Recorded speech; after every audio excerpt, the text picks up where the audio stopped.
Good evening, and welcome to our May 18th council meeting. Um, We have a full council here, and if you would, the pledge will be offered by Councilman Brad Hemphill and remain standing for the invocation. It'll be offered by Councilwoman Alma Flores.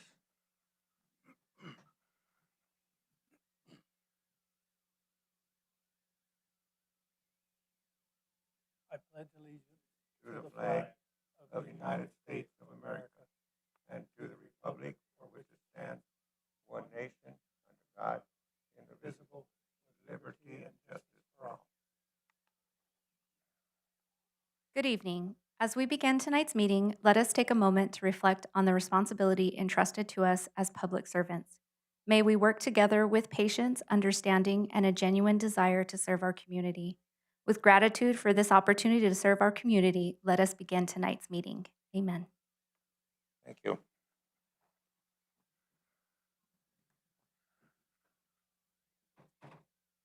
Okay, then we'll move on to item number 5. Any citizen comments on agenda items? No. Any citizen comments on non-agenda items? Nope. Then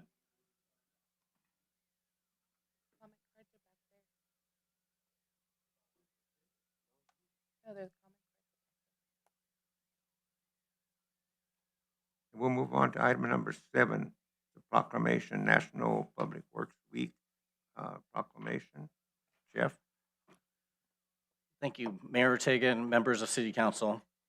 President John F. Kennedy signed Proclamation 3484 on July 18th, 1962, establishing the first official National Public Works Week. This proclamation urged Americans to pay tribute to the public works engineers, administrators, and personnel who build and maintain our essential infrastructure. They keep our communities running by managing our roadways, parks, electric and gas utilities, water and wastewater systems, and stormwater facilities.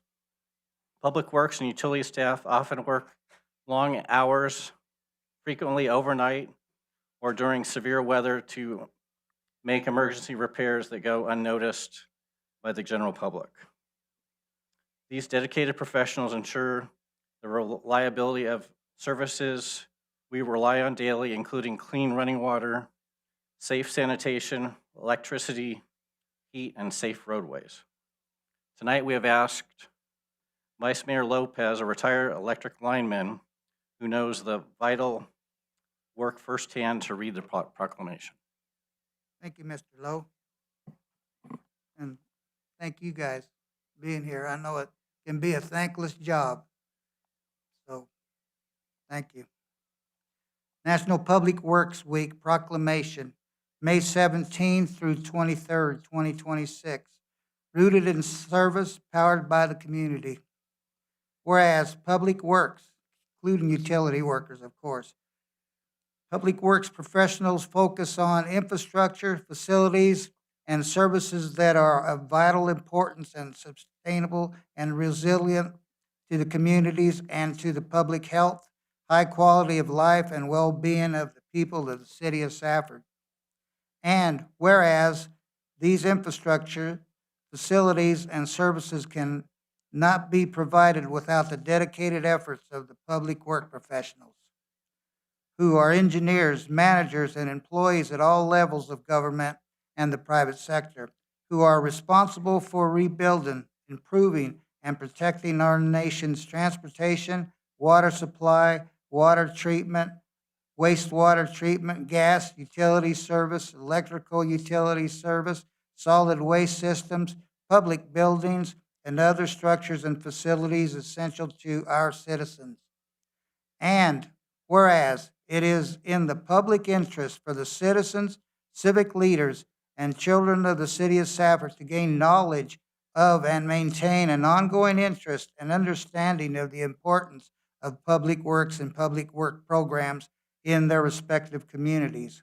And whereas the year 2026 marks the 66th annual National Public Works Week, sponsored by the American Public Works Association.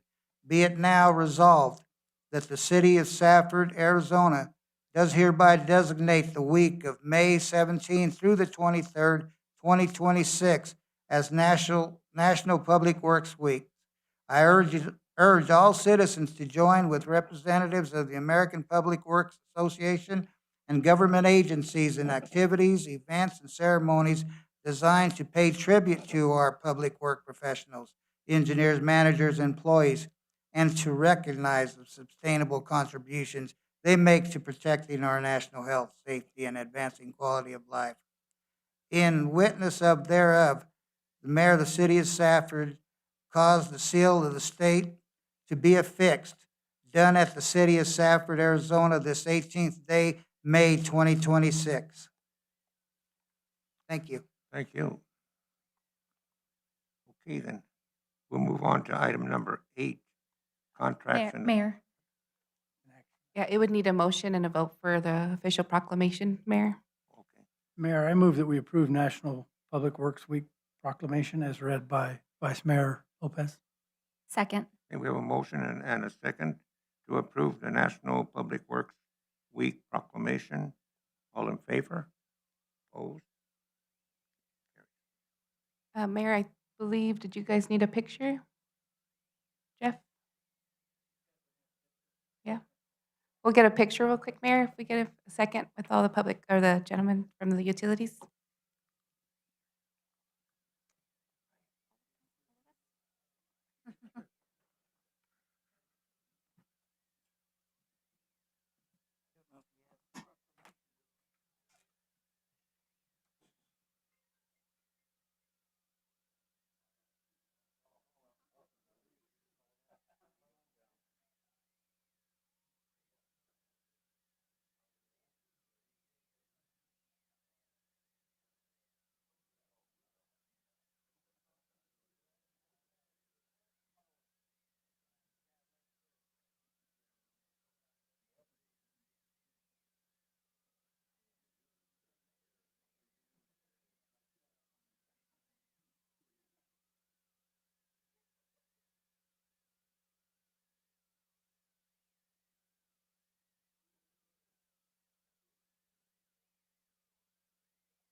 Thank you, everybody. Now we'll move on to item number 8.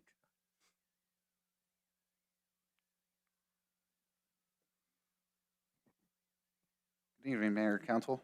So before I get started, what I want to note is that you're going to see 2 items for the airport. Essentially, that is one project. What we did was we viewed these as 2 separate, where there's a horizontal aspect where it was the pipe laying. So we got a proposal on laying the pipe, and then a vertical expansion, which is the booster or the pump for the fire suppression. So as I get started, I'll start with, this is a request for Mayor and Council to approve the proposal from Skyline Builders and Restoration in the amount of $1,389,685.33 plus 10% for contingency purposes. The city of Safford serves the city-owned airport with 1950s aged infrastructure with various sizes. When leaks occur in this area, the repairs are difficult and challenging to find fittings for repair. The proposed project will consist of installing 5,900 linear feet of 8-inch pipe for transmission and 4,200 linear feet of smaller diameter mains for domestic use. The construction of this project will increase reliability and improve water quality. It's recommended to approve the proposal and award the contract to Skyline Builders and Restoration in the amount of $1,389,685.33 plus 10% contingency for the installation of the water line improvements for the Safford Airport. And with that, I'll stand for any questions. This is a Gordian project, so this went through the Gordian contract, and that's where we received the proposals. We were able to view these proposals, and we did make adjustments where the first proposal was roughly $200,000 more than what you see today. So we were able to trim up some stuff. So now you see the proposal.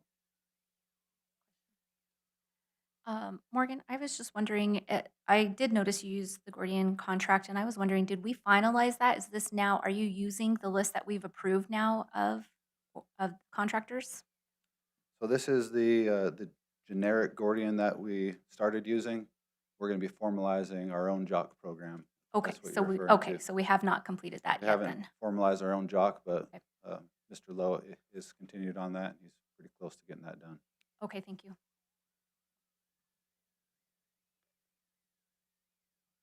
Anything else on that one? Mayor, I move that we approve the airport water line bid award to Skyline Builders. Second, Okay, we have a motion and a second to approve the airport water line bid award. All in favor? Opposed? This is a request for mayor and council to approve the proposal from Skyline Builders and Restoration in the amount of $798,581.42 plus 10% contingency.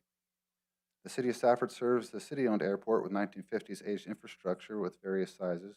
This area is supported by a variable frequency drive roughly 1 mile away.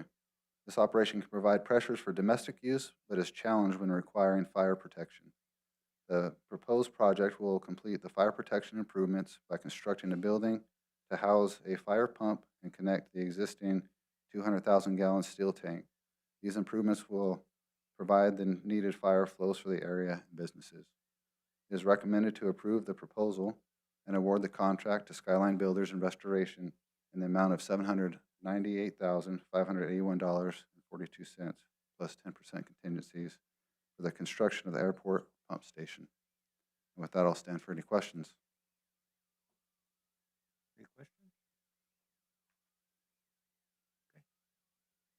Mayor, I move that we approve the airport pump station bid award to Skyline Builders. second, Okay, we have a motion and a second to approve the airport pump station bid award. All in favor? Opposed?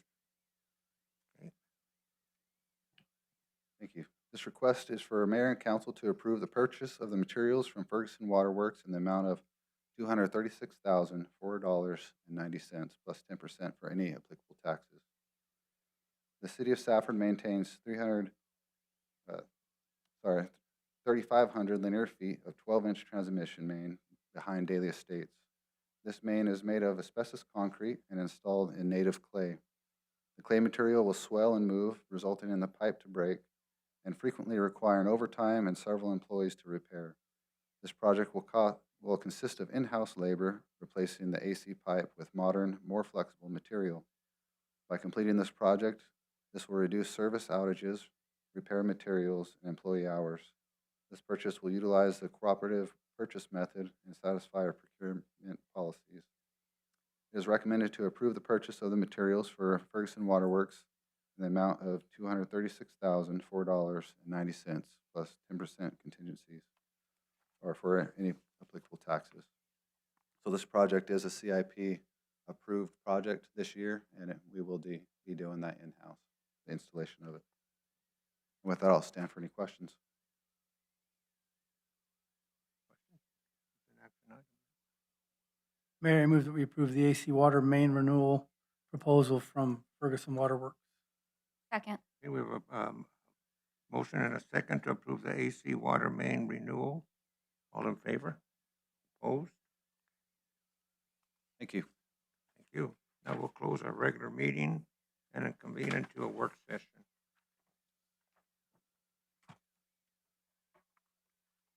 Good evening, Mayor and Council. Let me get set up here. So this is tonight's budget work session. We've had a lot of these starting back in February. We've met almost every other Monday night to talk about budget.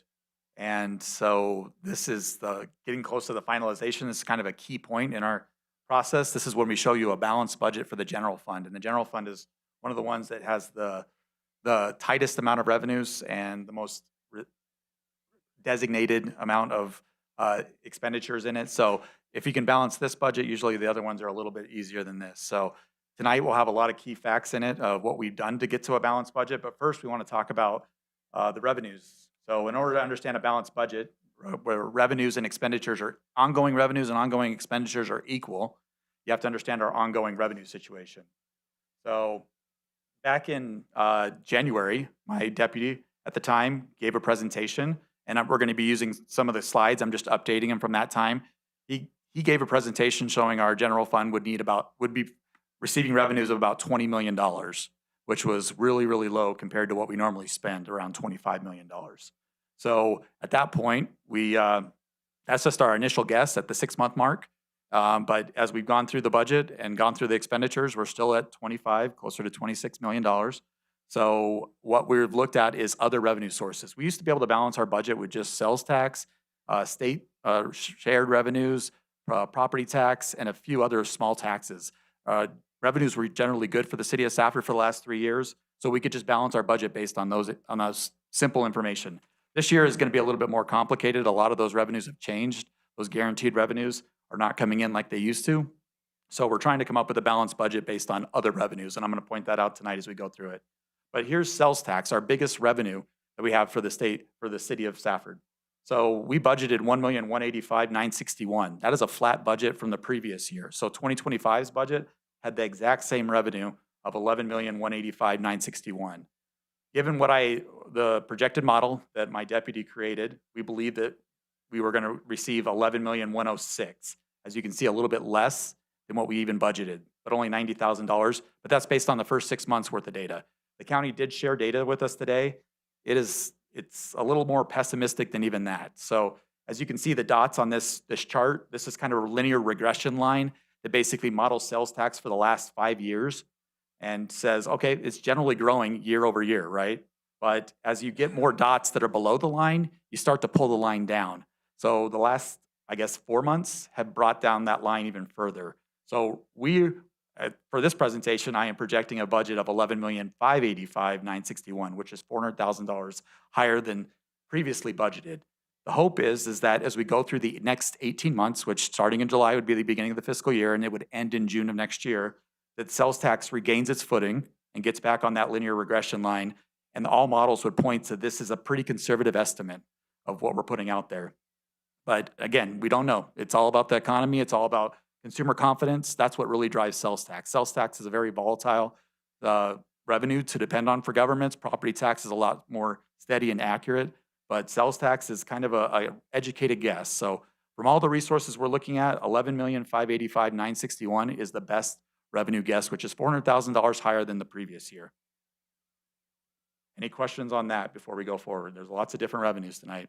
Can you tell us the amount that the county came up with? So What they gave you today? well, the county gave us, they gave us information about the city of Safford. I've been unable to get on the City of Phoenix website that provides the detailed information that my deputy used to get. So they provided a general model that they use, which is a little more generic. And given their totals that they're showing, those dots were showing $400,000 less than what I'm projecting right now. So that $11,106,000 would be closer to $10,007,000. So, but yeah, our best 2 months are actually May and June. So we have $1 million plus months for May and June, and those still have not happened. So our hopes are that things progress. Recessions don't last forever if we are in a recession.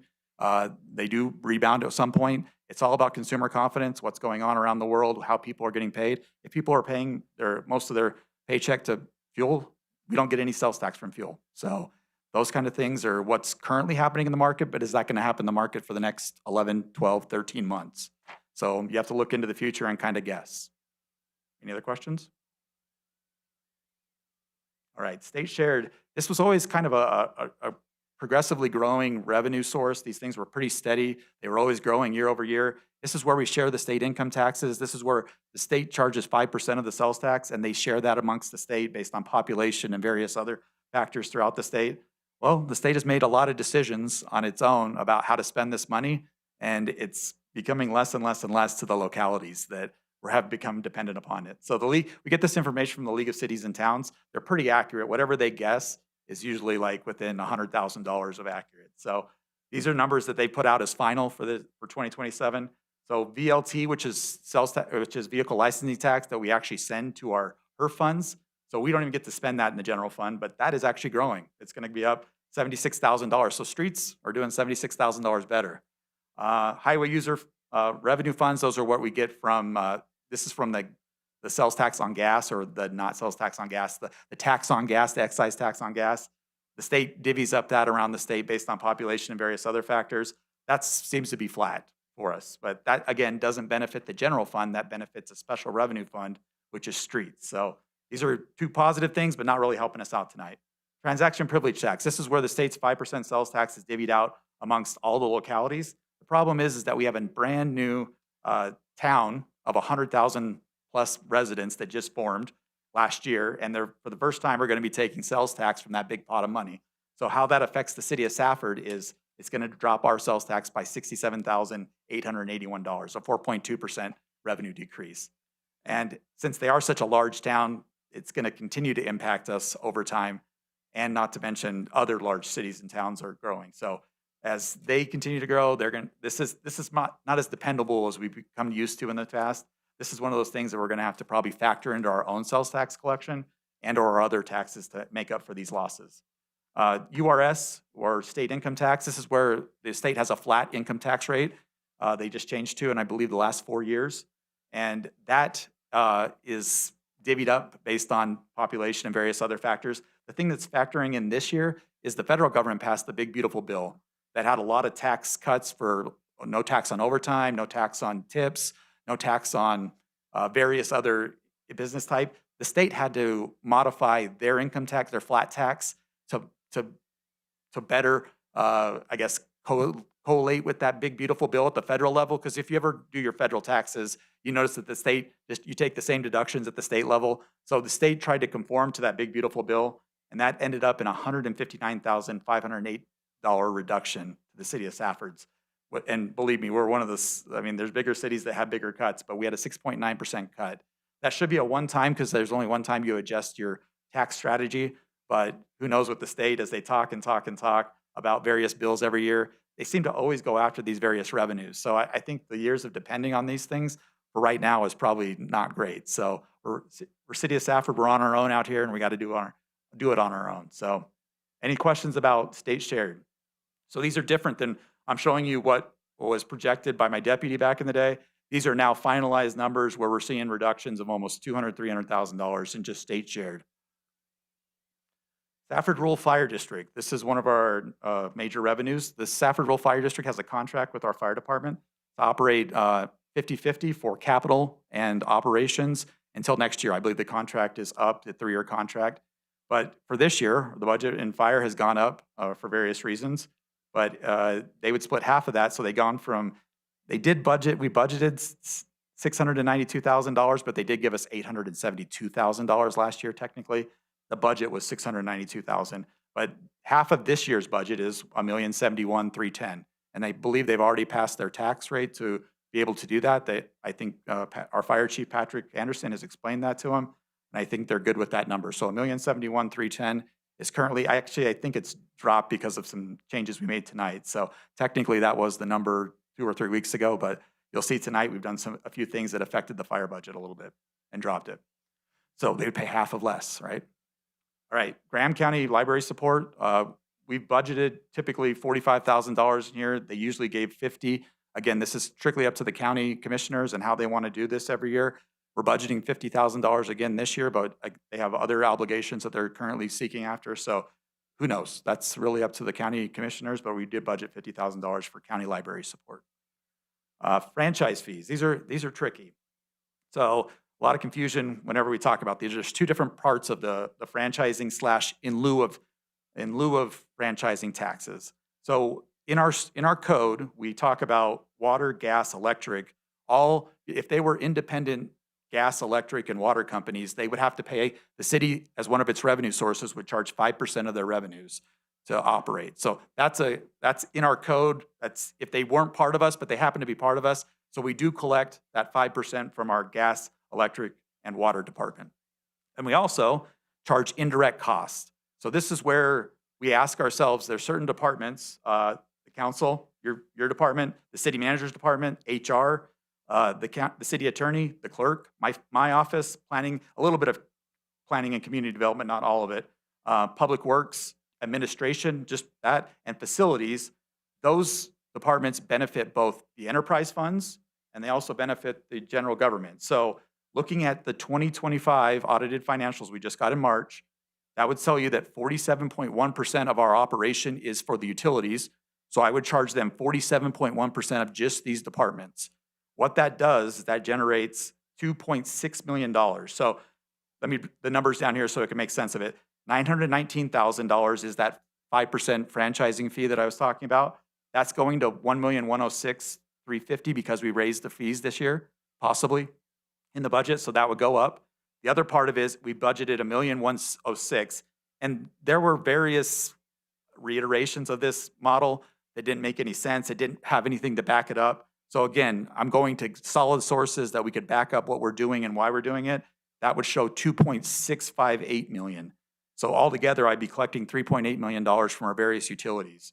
And that's higher than $2 million was the last year. It would be $3.8 million this year. So this is how we get money back from the utilities for the general operation of the utility. Does that make sense for everybody?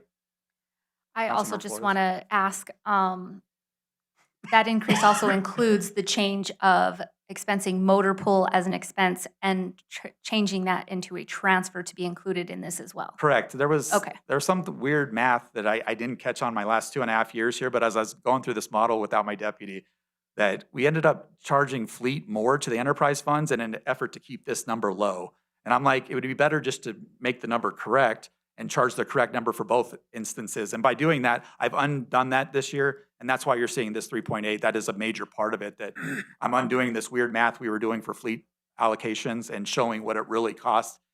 No matter what, if your vehicle's in the water department or if it's in the city manager's department, and it's the same type of vehicle, it's the same cost. Before, you couldn't really say that was the math. So I did send out to the council earlier this morning what those allocations look like. So you can see the $1.5 million difference in fleet, just replacement costs. That's just, the other half of that is the actual fleet department and how that's allocated. So there's two parts to that. Any questions about that? That's a big change, but I believe that we can back this up and it makes a lot of sense. We're a city that operates a lot of utilities. 47.1% of our operation is utilities. So this is how we gather the indirect or admin costs associated with those utilities. The operational budgets just have their, what you would call direct labor cost, the actual putting in the laying of the pipe, repairing the lines. That kind of cost is what's in the budget. What they don't have is administrative cost. And this is where that comes out. Okay, next thing, property taxes. So property taxes, since my 3 years being here, my understanding is the police department started as one reason for the property tax. $160,000 of debt service has been paid for using the property tax. And during that same time, they talked about self-restricting any excess money that we had, because we were collecting in the $300,000 range, 280, I think, when I started here. That excess money was put aside in a self-restricted reserve. It's nothing I can show on a financial statement because it's not a third party requiring it. It's our own self requiring that designation. So it does exist. We believe there's about $500,000 in there of restricted funds that was supposed to be set aside for a future fire department, future fire station. So a future fire station is going to cost a lot more than $500,000. So we're looking at various ways in the property tax and what we could do going forward. So we have 3 different options tonight, and they have 3 different consequences or outcomes depending on what we want to do. So right, as you can see, 2026, we budgeted $335,482. That was our tax based on a 51.35 cents last year. That's what it would collect. What we could do this year is, again, it's all about the fire station. Where are we at with the fire station? Are we ready to, there's a CIP project to start design in 2027, but that design is funded by debt. So as far as, are we on the same page with the fire district about debt? I don't know. These are questions that you have to ask yourself tonight, is what do we do with, if the $1.1 million is funded by debt and we're not on the same page, then we're not ready to issue debt in 2027, which means we might need to push that project. So then one of the things we could do is just keep the tax rate flat, or keep the amount we collect flat. So we would just rebudget $335,482. Actually, with the growth in construction, that would be $342,329. So that's just the flat tax. We just kick the can, say we're not ready for the fire department. Do not put the CIP together for the fire department for another year, and then it just waits for another 18 months or 13 months for that to happen. The next thing you can do is they often call it a truth in taxation property tax. So you're collecting the exact same amount, $335,000, there's that flat tax. But if you want to say, I want to keep the rate the same, the 51.35 cents, we do this every year for the last 10 years. We've done this. We do a truth in taxation. So I'm collecting more only because I'm trying to keep the rate flat. And so I have to explain to the public, there is exemptions for this. You're not really raising taxes per se, so I don't have to put a 60-day notice out to notify the public. So you could just go through a truth in taxation hearing, but all it really gets you is another $1,800. So a truth in taxation, our tax is so small, to put a truth in taxation together, we can do that like we've done, or we can just let the tax rate lapse a little bit and keep that flat rate, or keep that flat collection. So, but that would require us to go through a truth in taxation, which we are already planning to do the tentative budget on June 9th. So truth in taxation would probably happen sometime around that. There's certain things that I have to get in the paper for that to happen. So June 9th, around there, we'd have a truth in taxation hearing, and we would collect that extra $1,800, and that would allow us to basically say that we've kept our rate flat for the last 10 years, just like we've always done. Or there's a third option. So as I said, it's all about the fire station. So this is part of a model that I put together. We're, I believe, showing this to the fire district for the first time on Tuesday. So, but you can't see their part of the model. You can just see the city's part right here. So what we're saying here is the station with interest and debt and principal is $397,000. We believe the debt on $12.1 million is around $375,000 for just our half. It's really $750,000. If the fire district is paying 50-50, our half would be $375,000. So in order for property tax to cover both the police station and the fire station, you would need to get it up to $572,000. As you can see, $335,000 and $572 are a big distance from one another.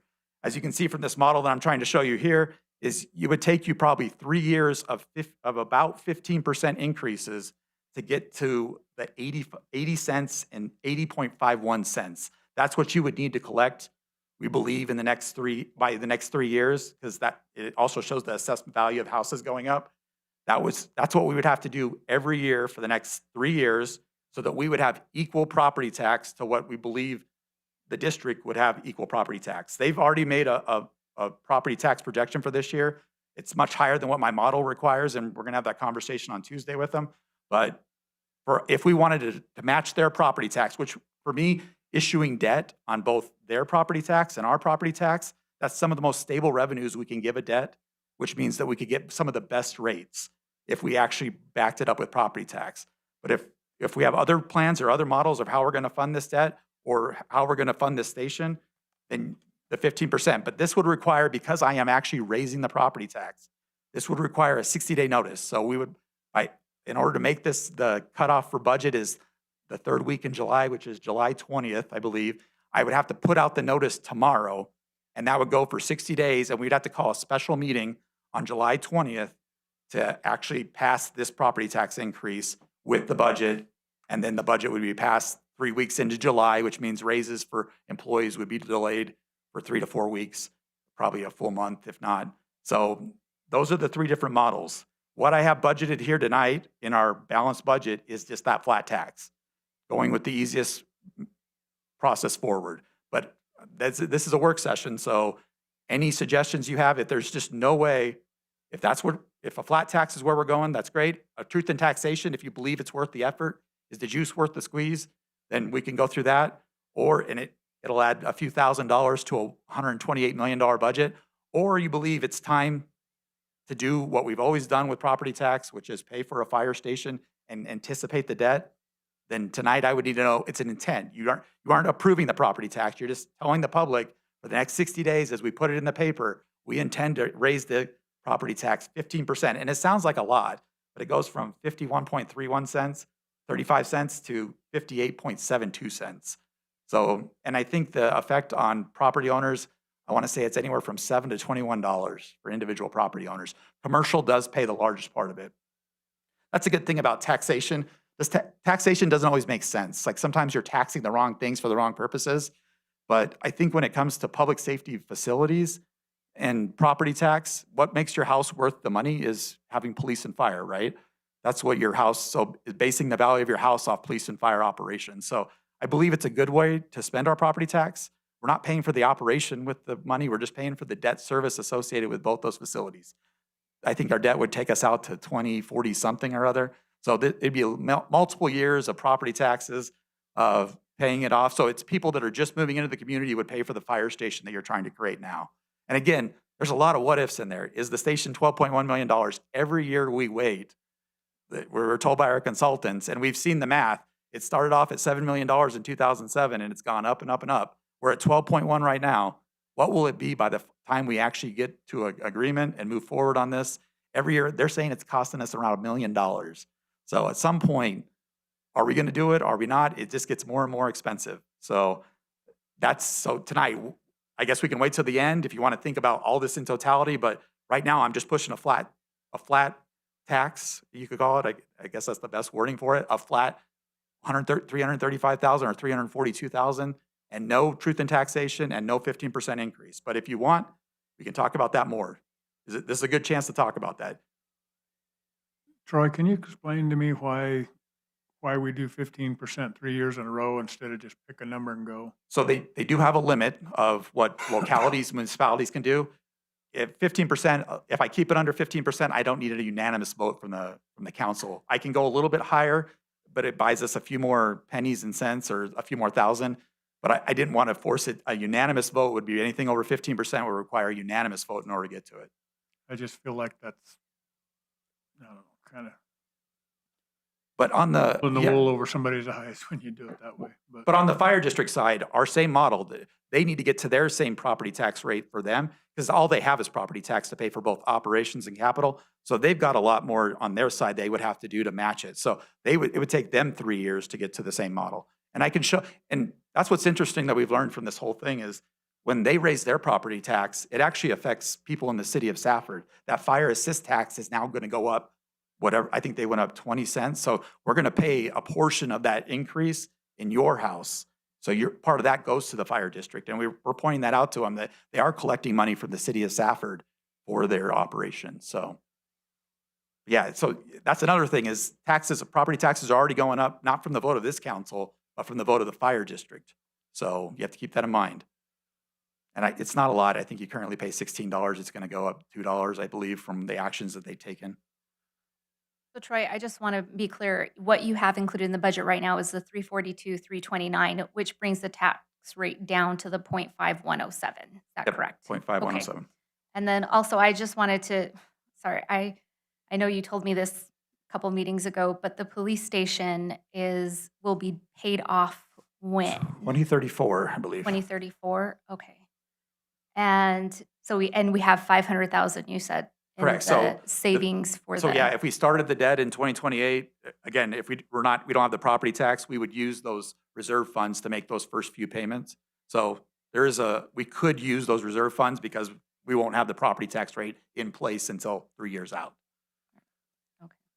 And Troy, it doesn't require any council action to bring the rate down because we'd actually be Yeah. bringing the property tax rate down in order to maintain the same revenue. Yeah, so we could skip the whole truth and taxation meetings and just this is what we're doing. I don't think we've done that my entire time on the council. It's been 10 plus years that we went back and it's always been 51.35. So we've had to do the truth and taxation just to maintain that rate. And it's pretty Yeah. typical. You'll see a lot of places that understand the property tax and have dedications for it. We'll do that. I'm in favor of that version, partly because I just don't think we've done enough in the community on a new fire station. The legwork of bringing that to fruition. Sorry, not that's not something that. And you understand the consequences that I would suggest not moving forward on the design of the building because that is debt funded. So if we can never get to the world where we're going to fund it with debt, first of all, then right now our whole model of CIP and all that funding is up in the air. If we can agree on debt, it's just how are we going to pay for that debt? Right. Is it property tax or is it more sales tax? And you're going to see we're scrounging to match up the budget as it is right now. So taking another 375,000 in future years from this would be a stress to the system. So you understand going flat Right. means that we're kicking the can one more year, which means the cost of that building could go to $13.1 million. But we're saying we're not ready. The community is not involved. They haven't weighed in. all we have is conceptual designs, and that will be what we're at.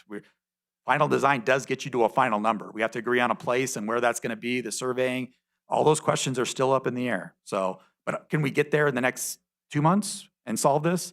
Because this budget goes till June of 2027. Right. So we're making decisions that basically stymie us for 13 months. So But the we could always go back numbers- and do contingency, I guess, if we did change our mind. Hey, we're ready to do this, let's do contingency, put it back in the budget. Again, we haven't voted on the property tax to go with it. So Right. sorry.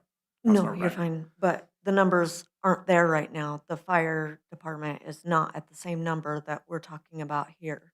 So we're not even ready So to we begin. want to push it for a year. It needs to be pushed Okay. for a year. I'm seeing that. I'm seeing a lot of nods. Mayor, Luke, Steve, Arnold, that's unanimous. Look at that. Could have, only we were voting on an increase, I could have got unanimous. All right. So a flat tax. We're not going to even go through truth and taxation. Don't even, it's $1,800 is not worth the effort. Okay. So then here's some other interesting fees. You know, when you're pointing out these fees, you're scrounging for the barrel. So the bottom of the barrel, but I wanted to let you guys know about what you really collect. So remember, the library gets $50,000 as a donation from it, but it also collects $2,117 in fees. So that $52,000 worth of revenue pays for about $1 million worth of operation. So I just wanted to point that out, and we don't intend that to change. They're pretty consistent. Year over year, they collect the same $2,000. So no matter what, people always have late fees on their books, and they're always losing books. So $2,117. Recreational fees, we talked about a few different, oh, sorry, any questions about library? Okay.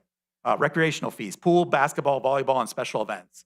So again, special events, we really get nothing. There's no current fee for collecting on special events. Volleyball and basketball, it's basically to pay for jerseys and various rentals of the facility.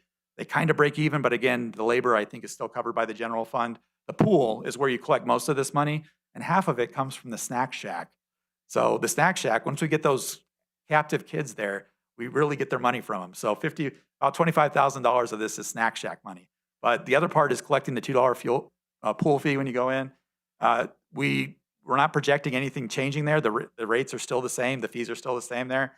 The snack shack may overperform itself. It may underperform. Maybe people have gotten smarter, and they're not going to spend that kind of money to pay for things. But that's where I'm at with the recreational fees. Licenses and permits. This is both planning and community development. So this is our planning and zoning fees and our building permits, but it's also the clerk collects business license tax. So she collects about $50,000 of this. The other $92,000 is collected in Jamie's shop, and they're pretty consistent year over year. You would think with zoning, it could be 1 year and then 5-year drought, but somehow they make it happen. So either they're zoning you 1 year and planning and you're building you next year, but they stay pretty flat, so we're leaving that at $142,804. The golf course. A lot of changes to the golf course. We put together some capital projects in this year. The driving range is opening, hopefully next month. I think we're still on track for that. I haven't heard differently. So typically we collect about $1.2 million in greens fees and or restaurant. Restaurant is about half of that if you look at the overall breakdown from Troon. Half of the money comes from our restaurant, half of it comes from green fees, various fees associated with the actual golf. We're throwing in another revenue source, so we've diversified our revenue stream at the golf course. So the driving range, we believe, will be an increase of that $400,000 there. So conservative estimates, it is something to do in the city of Safford and the town of Thatcher. So we believe conservatively $1.6 million, $1.66 million. But again, the operation of the golf course is closer to $2.6 million. So there's still a subsidy that paid for by the general fund, but people are paying using the golf course. We're planning on staying open later, I believe, with some of the talks too. So this is a conservative estimate. We could blow this out of the water, but we just want to be conservative for budgeting purposes, right? Airport revenues. So as our first year of fueling last year, it was an interesting year. We learned a lot about fueling. I will continue to tell you that fueling is good. It provides aircraft resources to get fuel, which invites more aircraft to our facility. So we're operating it. It's not a third party. So we get to decide when planes are allowed to land because we have the fuel available to us. We are operating 24/7, except for I think that's 7 is now 6. We don't really, I think it's on call on Sunday. So you have to call ahead in order to get fuel on Sunday. But from what we learned that first year, we think we need to reduce the revenues a little bit. That fuel, whatever money we really earn basically pays for the fuel in the tank. But eventually that fuel will get paid for. And so there is a revenue source, but it's all buried in the operation of the airport. So $1.1 million is where we believe the airport should be at instead of 1.236. And that was supposed to be a conservative estimate from last year. The revenues from fuel are good, but they're not that great. So we Troy, dropped that to 1.1. I'm sorry. Do you foresee any shortages? Because I did see a lot of the major airlines are canceling flights because there is a shortage in the fuel. I Are did we talk to seeing that? Our airport director, I've warned him that other finance directors are saying that around the state, that they're rationing Jet A. They are. We can still get low lead, which is, some of our planes still run on low lead, but Jet A is being rationed. We haven't heard anything. I don't know if Cole's in the audience tonight.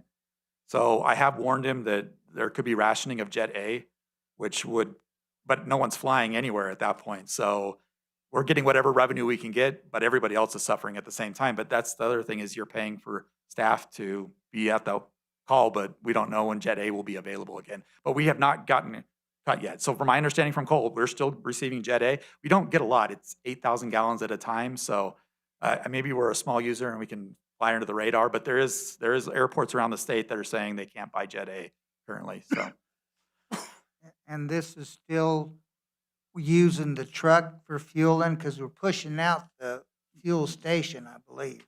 well, yeah, I pushed out the fuel farm. So yes, you'll always have a truck. There's certain planes that just can't pull up to a fuel facility. You're gonna have to fill them out on their tarmac or wherever they're at. So you're always gonna have a truck. And that is part of the cost that we're seeing associated, that I'd like to mitigate in the future, is actually, instead of renting those trucks and renting the equipment, is buy them so that we're not having to pay rental costs. But we have a new airport director. He's looking into that. So it's not probably gonna happen for 2027. But yes, the fuel farm has been pushed as far as where to relocate it, where the tanks are, I believe, 36 years old right now, I believe is the date on them. So they are pretty old, but they've been tested. They're not producing rust. So we're still safe, but at some point we need to factor in a new fuel island, and probably at a better location than what it currently was. That was the 1950s design, and we've kind of changed things up since then. So again, that study would have to happen for $100,000, and then that would give us a better number. But I did push that as part of this budget presentation. Any other questions? I guess I'd be remiss if revenue from the airport is, some of it's lease revenue. So, but we locked ourselves into long-term leases at bad rates in the past. So we're kind of locked into those rates. So we get about $100,000 from our lessees out there. Typical lease tenants at airports pay a larger portion of the airport than what our lease tenants have, but they got good deals back in the day from us. So those deals are locked in for a long period of time. So we just have to live through it. So we have to look for other ways to diversify revenues that aren't those lease terms. But when those leases do come up and the facility reverts back to the city, that's our opportunity to start charging for those and get back on a better ratio of tenants paying for the airport. So instead of taxpayers paying for the airport. Was that a speech? Sorry. I do want to bring something up that I had brought up previously, just so that I can say it here in a public meeting. But I would like to, at some point, look at doing free lessons at the pool for our City of Safford Oh, I'm sorry. residents. I know that's not included here. I'd like to see our city sales tax be a little bit more stable before we try to do something like that. But maybe in the future, maybe next year, it's something that you can note that we maybe take a look at and see if it's something that could be feasible then. And like I was saying, the snack shack is most of your 52,000. So the highest estimate I had for that was $24,000. But you're right, I didn't include that. At future reiterations, we can talk about that at $24,000, but it could be even less, because there is other things that collect money that aren't swim lessons, like swim team. So we'll look at that number a little bit over the next year and Okay. get you better. Yeah, and just for council, I just think it's a great opportunity. I think every kid should have the opportunity to learn how to swim, and it's an important lesson for them. And so that's why I had brought that up and suggested that. So Sorry about that. I had it in a That's different okay. presentation. Any other questions? So this is a new one, a new revenue source that we've never tapped in the past, but as you can see, we always end up with an excess fund balance every year, and that's what funds our CIP. I think part of that is, for at least the years that I've been here, is I started that investment program pretty quickly when I got here, because we were investing in the local government investment pool, which is like a roller coaster. Those rates can change daily and they can fluctuate based on that bank interchange rate that you hear about on the news all night long, that banks are able to borrow for half a cent or 0.5%, and now they're borrowing for close. When that rate goes up, our rate goes up. When that rate goes down, LGIP goes down quickly. What I've done is basically 2 years ago is I locked us into 5-year investments. So I can lock us out to a longer term. So it's not year to year fluctuating. It more fluctuates over a 5-year term. But again, I can't guarantee or prognosticate what's going to happen in 5 years. So most governments won't put a lot of emphasis on these revenues. But from what I know and from what we invest in, we're good for at least another 2 or 3 years. But at some point, these revenues could start moving just like the LGIP. So you don't want to bank the rest of your life off of them. But this is what I think is going on. So we invest $27.2 million in LGIP still. So we didn't completely get out of the LGIP. That gets us about $762,000 a year. That's for all funds. How much of that is the general fund is a smaller portion of that. So the numbers I'm giving you for all funds, the general fund, gets, I think, somewhere in the neighborhood about 39% of that, because electric and water have the biggest fund reserves. So they get a bigger portion of this money that we invest. We have another account that just invests all of that restricted reserves that we've designated, so that 50% fund balance plus current year debt service, and that's a steady number that we've had in all of our funds. That gets invested in this second account from Morton Capital that has $21.4 million in it. We're always going to have that fund, and currently that's invested out 5 years, and that makes us, again, $730,000 for all funds, but the general fund gets a small portion of that. So the last one is capital projects fund. So because we've been so slow on capital projects, we put together these huge CIP plans and then never get around to them. That has allowed us to have these funds of $18.5 million available. Again, this is over and above what's in our general checking account, what's in the LGIP, and what's in this other account. We just have excess capital project funds. So those, as we commit to getting our CIP done and getting these projects in the community, money spent in the community, that account will generate down. So right now it has $18.5 million and gets about $621,000 a year. My best estimate of what I can look at and safely, what I wouldn't want us to over budget on this is I'm saying we should go from $68,000, which it's been for years and years and years under LGIP. I think we could probably go to $818,000. That's a conservatively low estimate. Again, you probably are going to get excess over and above that, but I didn't want to put a lot of, like I said, you don't put a lot of emphasis in it because we have no control of the market 5 years from now. So $818,000 of our budget is going to be based on investments. So here, again, this is a slide from the April 20th presentation. These aren't last year's budgets. These are just what my deputy was showing. So he showed a number of $20,780,000. That's in red. And he showed sales tax. He showed state income tax. He showed property taxes. He showed the fire levy district, again, not knowing what the fire budget was. He showed investments for the first time, but he showed a number that was way too large. That would be if we were keeping all the money in the enterprise fund. So you'll see that I had to tone that one down. Franchise fees, again, he was going with just the 5%, not showing you there's another part of it, indirect costs, that we're collecting that $3.8 million. And then other revenues he had $996,000. I've kind of broken that out into what is those other revenues. As you can see, golf course alone is $1.6 million. So he wasn't factoring in the golf course. Airport is $1.1 million. He wasn't factoring that in. But pool, I put at $70,000 in this budget, hoping that we could do better on the Snack Shack this year. We're going to, new set of lifeguards, new set of rules, trying to get them to really push that this year for the 2 months that we're open. So it's a narrow window of time, but we're trying.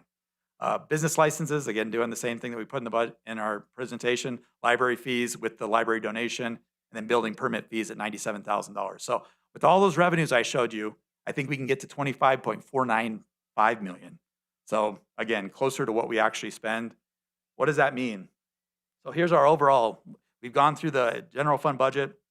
Most important, a lot of numbers on this page. Go to the yellow columns, the one that says fiscal year 2027, go all the way to the bottom.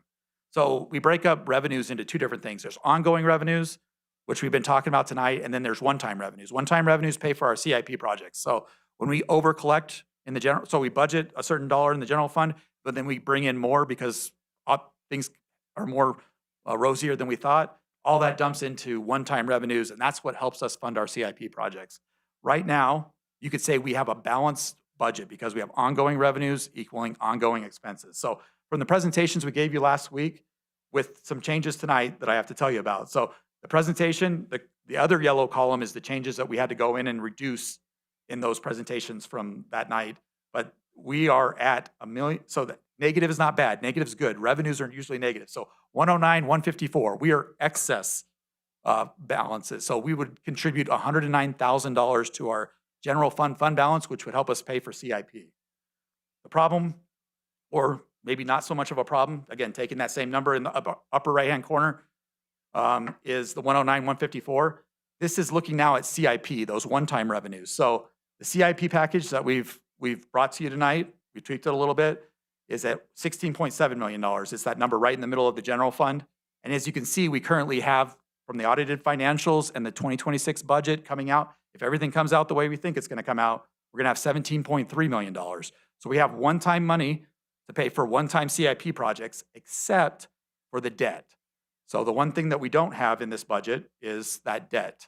So $536,000 is where I would like to be as a finance director, but again, that doesn't need to be necessarily in the budget. We have excess savings from not spending the full budgets. We have revenues that surpass what we're putting in the budget. So we might get to 536 from a 109 estimate right now. That might get you to 536. But yeah, as you can see, you need to have, if you don't dump money into the fund balance, you will have no way to fund your CIP past 2031. So we do have a balanced budget. It is dumping some excess. I just met with library, which she's currently not working today, but she's answering all sorts of emails. I think we might have come to the conclusion that, that we over budgeted one position in library. So I think I might be able to add $77,000 to that 109 based on just bad given references when I started the budget, that we had 13 positions and she only has 12. So there's it's not a very big position. It was just a library technician. I think we over budgeted for 3 and you only have 2. So we just discovered that today. As I tweak and get ready for these state forms that I have to put together for the tentative budget, I'm finding little tiny mistakes here and there. But I think, so 109, I'm at maybe 180, 190 right now. And again, we don't know excess generation from revenues. We don't know, we don't spend our full budgets. All that leans back into excess fund balance. So what I had to do to get there. So we recently got the open enrollment with the change in health insurance going to 100-0. We didn't know what people would make changes. And really, to be honest with you, with the 25 people that actually made changes, I don't think it had anything to do with the 100%. I think people were just making changes. Like typically during open enrollment, you're always going to see changes. So our budget's always going to be a little bit wrong. But I think that added up to $231,000 in the general fund. And so we've incorporated that in here. So by 109 already incorporates those open enrollment changes of those 35 people. We had to remove the holiday bonus. So we're talking merit, COLA, market are still in the budget for the general fund. And you probably want to keep that consistent through all funds, but they're currently still in the budget. What we had to take off was the holiday bonus. So this is the $500 bonus we put in the paycheck, which we net up. So it ends up being closer to $800, depending on what department you're in and what your retirement plan is. So that I had to take out of the budget. That saved us about $92,580. I cut so we talked about positions last week and we talked about putting in ones that we could. So I had to cut my general accountant from finance. I had to cut my capital asset accountant from finance. It doesn't mean we still have myself and we still have our consultant helping us with that, but that project's going to take a little bit longer. The general accountant was to get us to better financial reporting. Again, that would be a new ad that I didn't want to fund necessarily with this budget, but that can something we can talk about tonight. The city manager, with the decision made by the city manager, we've talked about taking out the assistant city manager for the very first time, but he is keeping the executive assistant. So that position we are funding, but we're just taking out the assistant city manager. So that saves us that amount. What we also did is because CIP, debt-funded CIP needs to have a funding source, not just that one-time money that we're talking about. So I had to move a lot of those things that we were trying to put in a 2028 or 2029 debt issuance. I had to push out. So, one of the things we did do, which doesn't do really much for you, is remove planning and community development. We reduced it by $100,000. That's a $250,000 every year. We had money set aside to purchase tax sales and various other blight property around the city. We just reduced that down to $100,000. But again, we already had excess one-time money, so that didn't really do much for us. But we believe that it's going to be the first year of the program. Let's work our way into it before we just go $250,000. So it's still a good decision. Administrative, the building, we pushed it out to 2031. that's a really big debt service. I think it's closer to $1.4 million, given the estimate that we have right now, which is just a generic estimate with no plans or any even conceptual plans. The municipal building, we were going to do that assessment of the building, a full-fledged architectural assessment for $250,000 or $230,000. We've reduced that down to just a conceptual thing like we did with the fire department to understand conceptually where the building's at, that half the building. So we just want to get that out there before we go into contract negotiations with Thatcher and Pima. So at least we want that $30,000, but we reduced that amount, moved it out to 2031. So the municipal building could become part of the municipal complex. So there's also that opportunity. The admin building and the municipal building could become one building. So that's something that's been thrown out in the last few months since we last time talked about it. So we pushed that out so that debt service, I believe, is close to $1 million. But again, shared with our partners at Thatcher and Pima, hopefully, as we negotiate that contract. The field house, we didn't take it out of the budget, but we changed it to grant funding. So it's still in there. It is pushed out to 2031. This allows us to show that we're desirous to have a field house, but this allows grants to see that, hey, it's in our plan. They can fund us and grant fund us. So we didn't want to kill the project. We just wanted to change its funding source. So we had it as debt. When you originally saw the CIP, we changed it to 100% grants and allows us the next 5 years to try to work through grant opportunities for that. And then the fuel farm, as you pointed out, Vice Mayor, I did have to, there was $100,000 in this year to look at what the real cost of this would be and where to move it to. So we pushed that to 2030 and 2031, again, letting the airport operate as is for the next 4 years. We think you can make it that far, but that's what we've done to get to the budget that we have of 109, 154. Again, I think it's closer to 180, given what I just found out an hour ago. So So if we're pushing out the field house, couldn't we push out I like to call it the bridge to nowhere? the road, That's- Yeah, that's 1.3 that we could push out since we're not going to be building the field house. so that's in HERF where HERF, we're not really hurting to Okay. find solutions. But if you're saying don't even build the road, I think there's some implications that I think Lance could talk about.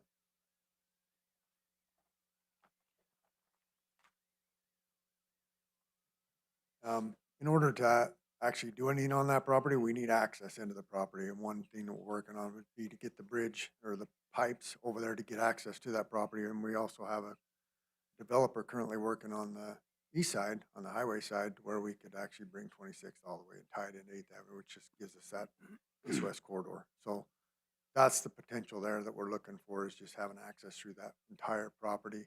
Opens it all up for other opportunities, grant opportunities.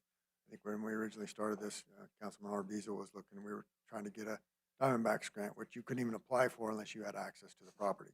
That's kind of why we started that whole road to nowhere, but it's really not to nowhere. It's one of our collector streets. It's a major collector street. So What about the airport terminal? We don't have the airport service anymore, but it's budgeted for 2027 to build the terminal.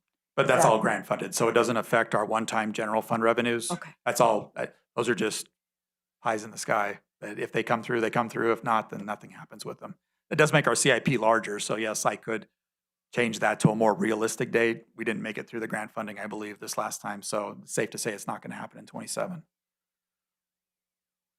The one I was leery about, and I've mentioned it, not that I don't like them, but you left the library additional hours in. And my concern there was it's a part-time position. And I just felt that other part-time positions would want to also utilize extra hours, because I think at the end of this, they can receive full-time benefits. And that's an additional cost. And that's the $20,000 that affects this fund. So yes, if we got rid of the one position that would require the benefits, that would give us $20,000. But I thought we talked about some of the benefits of that position. So for $20,000, I just left it in there. I was able to get us to a budget, but if you really want that to come out, that is one of the things we could do. Is I did leave the 2 library positions with extended hours, and we could take that out. It would save only $20,000, because remember, most of it she was going to get from grants. The actual salary and any physical things they're buying for that would be through the grant. What the general fund is paying for is those indirect costs, those retirements, the taxes, that kind of stuff. So I thought for $20,000, it's worth the buck. it's worth the bang. It's like the same thing we do at the airport, that we leverage our 10% to get 90% from the federal government. So I thought it was still a good ask, and the conversation that we had, I thought we could keep it in there, but if that's, anything adds to the No, general fund, it gets us closer to that $500,000, so. I didn't would like know to that- keep it. Go ahead. I just want to say I would like to keep it. But, I mean, do you want me to bring it, I guess, the real thing is how could we vote on this to make it legislatively? I'm just trying to understand it. If we don't, they wanted to add hours to the position in order to, because more work was being done. That's what I thought it was. Yeah. And if we do that under human resources, after you go past a certain level, you're obligated to offer benefits. Correct. And So so, it would be the 30, you are correct, Vice Mayor. It would be the 30 hours. We did want to add more hours to that position. We received word on Friday that we did receive a grant we had applied for that would assist in that preservation process. That would be an additional duties for that position. So we do have additional funding that's paying for the equipment, paying for the resources that we would need, and United Way is still pending on, they will vote on it in June, I think, but believe it's the 18th or 19th for the salary. but it's not going to cause our other part-time people to feel slighted, or they're going to try to do the same thing? No, I don't believe so, because most of those part-timers are in my department. So I've spoken, all the other positions we have, what they do is very specific, and United Way is very, it's direct service. So they have to be directly interacting with the public. They can't do administrative tasks. So she can't write the grant, for instance. I need to do that. So the United Way is very specific in what she is allowed to do. But the other part-timers, no. Their positions are also very, what's the word, direct service. So I don't foresee any other part-timers asking for the additional hours. We just felt with her skill set, she would be able to take on these extra duties.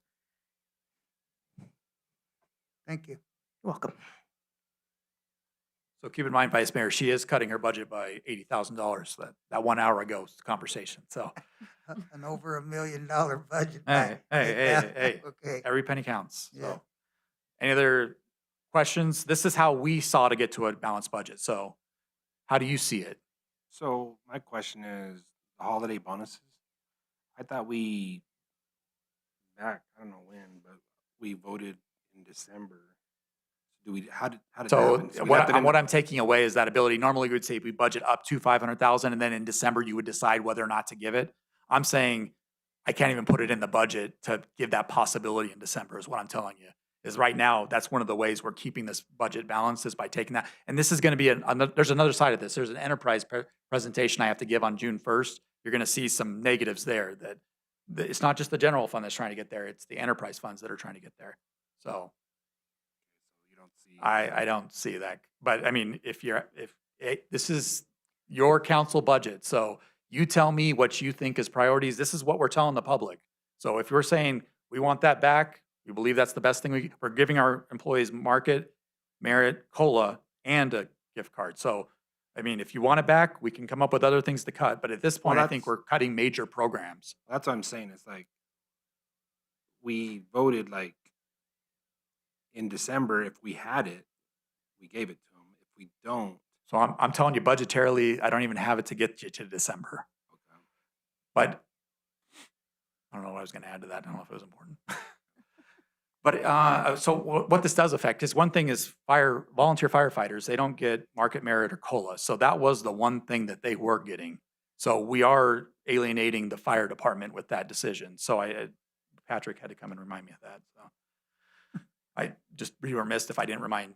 So it is a decision that does alienate the fire department because is the only source of increase they do get. So. Is a lot of this decrease because we decided to give the 100% benefits without even questioning or looking at where we would get those funds from? So in a presentation tonight, Daniel will show you, it's $500,000 for the health insurance package. 230,000 of it was just going to be from the actual increases that were happening, and the 10%, I guess some of that is the 10% in there. So a big portion, I guess, $350,000, $400,000 of it could be associated with going 100%, yes. But there is a portion of it that insurance goes up every year. That's just something we have to anticipate. So there's a portion of that, but it is, I think, close to 500,000. 231 is just the people moving plans and going to from like single. But what is very interesting, like in water, one of our bigger programs that actually did a lot of switching, I wonder if they were able to even afford the 10% match. So now a lot of those people are going to family plans because they can actually afford it. So it was definitely a plus to it. So don't get me wrong. I think some people financially do see the benefit of having the ability to pay for a family plan now, because it is very expensive. It's $175 per paycheck or something like that. So I for a looked family- at some of the numbers and it looked like from Danielle's presentation, I know I'm jumping ahead a little bit, but since it was kind of brought up, I do want to discuss it. We were already going to have to increase the budget by 130, I believe, if we stayed at the 90-10. Yeah. Now it's going up 500,000. So it's a difference about 370. I don't remember the exact number. So it's about $370,000 effect through all the funds. I think something that has affected the budget more than anything is our vehicle and equipment replacement program. That increased through all funds $1.7 million. So including golf course there, but 1.5. yeah, I would like us to look at that program and maybe just, I would like us to really look at that and see, is that increase, is there a way to phase that in? I just think that there's got to be another option. That is a That's very large increase. And I understand that the cost is going up. I can understand that, but we need to find a program for vehicle and equipment replacement that fits our needs as a city. And, I really think that we need to look at that program and what we can do to kind of get a handle on that. The other thing or anybody want to comment on that? So I have let me another- just, when you emailed me that on Friday, I did email our fleet director immediately and asked, okay, what would you advise? His email back to me was precious. But yeah, we have vehicles that we're towing to the auction. So, right, we've let vehicles go so long. 7 years was our optimistic for the small vehicles, and then 20 or 15 for the bigger vehicles. But we're seeing major catastrophic failures at 12 and 13. So he wouldn't even commit to which one can we push by a year so I can do an estimate of what that would do for you tonight. So I can forward you the email, but yeah, he's saying the 7 to 50, the plan that we put together is still a conservative plan. It's an industry out, it's standard. These are what we would expect. We can talk about pushing it to 8 years for small, 16 years for big. I wouldn't push fire past 20 because they don't make parts past 20 years for a fire truck. But yeah, we can push all that. I don't know how much it would cost, but if that's something, it's a lot of work to put that together, but I can put that together if you want me to and tell you how much a year for each one of these categories would affect us. But we believe the plan that we have right now is probably in our best interest, that we can get vehicles that we can resell. We could possibly reduce the plan once we can have vehicles that are not having to be towed to the auction or broken by the time they get to auction. So we're still getting through the myriad of years and years of neglect. So it's hard to say where that program's going, but vehicle costs, like for large vehicles, are blowing away the estimates that we had for last year. I'm seeing 15 to 20% increases. Vehicle inventory, that's one of the things I tried to clean up this year based on our capital asset work that we did and the new fleet software. I was able to go and figure out what do we own? 322 vehicles, whatever I put in the email. We own a lot of vehicles. That includes trailers. But yeah, we have a lot of unique vehicles out there. So we have a lot that we're keeping track of. And now I think there's a better inventory. So some of these numbers are getting changed just because they weren't paying for it anyway. So we're trying to get that better and better and better every year. So I think right now the 1.5 is our best guess, but I can put together models that show, let's push it to 8, let's push it to 16. So all valid solutions to try to get to a balanced budget. But we're balanced right now, I want to point out. We're balanced. And No. we're good. You don't need to find more cuts unless you want other things to come back. So if you want the holiday gift card to come back, I would like for the holiday bonus to come back. And so, that's why I would like to offer up some suggestions. Okay. And I know that's in your next slide, but oh yeah. also with Alternatives. the fleet, I'm curious, you have 12,000 in the finance department for a vehicle. I was always taking a used vehicle to get around. I can continue to do that. It's just at some point we need a vehicle that we go to trainings with. It would definitely reduce our budget for our amount of money I'm paying out for use of vehicle, but yes. I I have an old used vehicle that is not part of the rotation plan. This would put me onto that rotation plan, but if that's the case, I can reduce that out. Okay, But, and that's kind of something I had noticed too. I was just wondering, because some of these, you had some notes on it, but I wasn't quite sure if there are some departments now that are that are getting vehicles, and I'm just wondering, So if you are see they zero, justifying needs for that, and is that coming through council as they're getting those vehicles and then coming on the replacement plan? So they're I'm not. not coming to council, I'll give you that, but there's definite needs behind each one of those vehicles. Anyone that's showing a zero in the current year or in the old budget is now showing money. Those have been ads. So there has been ads. There's people that have been driving vehicles that were not being charged for it. So again, a good inventory has allowed us to figure out where that's going, who's actually got the vehicles, how much do they actually cost? That's the other thing is you can put a number together, but the cost is always fluctuating and going up and up and up. So Okay. Does anybody else want to comment on vehicles? a good idea. A suggestion tonight, do you want me to go put together some scenarios? I can bring it back on that June 9th building to what a year and various categories do to get us there? Is it worth? Not getting a lot of shakes, yes. I'd be interested in. Okay. I don't know what the numbers are, but Anybody else? We gotta see where we can save some money if we keep giving money away. It is true. So, I mean, are you for, you want a model that we could actually do something with vehicle replacement? I never did Or are we hear. fine with what we have? I never did really get to see how much leasing and doing that did save us. It was supposed to take down some of our expenses because we didn't have to fix them as often. They rotated more, things like that. That is a So, good point. As we get to a more standard, keeping the vehicles under 7 years, under 15 years, you're not solving huge problems like we've done in the past in our fleet department. You're not replacing transmissions, doing engines, overhauls. So newer vehicles that you can sell that roll to the lot, I mean, that also gets a higher trade-in value, a higher auction value. So hopefully there would be a residual revenue coming in that could reduce fleet in the future, but we got to get there by getting rid of the old stuff that has been gathering up on our lots. But We our weren't- fleet department is only staffed with 4 people. They can't be doing major engine overhauls, pump overhauls on vehicles. When we have major faults like that, we just have to kick the thing to the auction and go to another vehicle. So and we weren't sending everything to auction because we were getting pennies on it at going here and putting them out there and auctioning them off. There was a different plan initiated that helped us sell them at a higher price. and that kind of created the ghost fleet as people were using those vehicles to still get around. But now our incentive is to sell these vehicles as quickly as we can to get the best amount of money that we can for them. So again, it's only my second year of this vehicle replacement, trying to get this to work. So ask for another year, but I'll put together a model and bring it back on June 1st. Well, you'd probably like to know what it is too. Well, it's been, I mean, going through, this is why it took me so long with fleet that I wasn't able to have those numbers ready for some of the budget presentations. It's just trying to get it right. And it's amazing how hard it is to try to get it right. That our fleet department has what they maintain. The capital asset, what we put on the financial records, is completely different. So trying to get all those things talking together has been a real learning experience.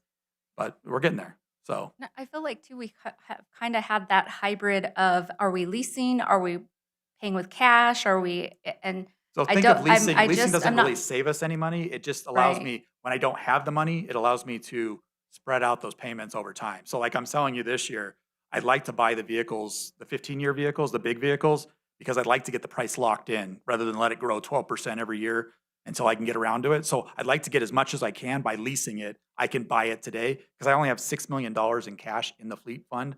So I only can spend $6 million in cash. But if I lease, I can spend a lot more than $6 million and get to some of these vehicle replacements and buy them at a reasonable price before the market sends them through the roof.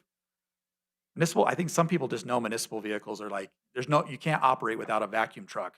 So like, they just know that they can charge us whatever, and there's only one company. All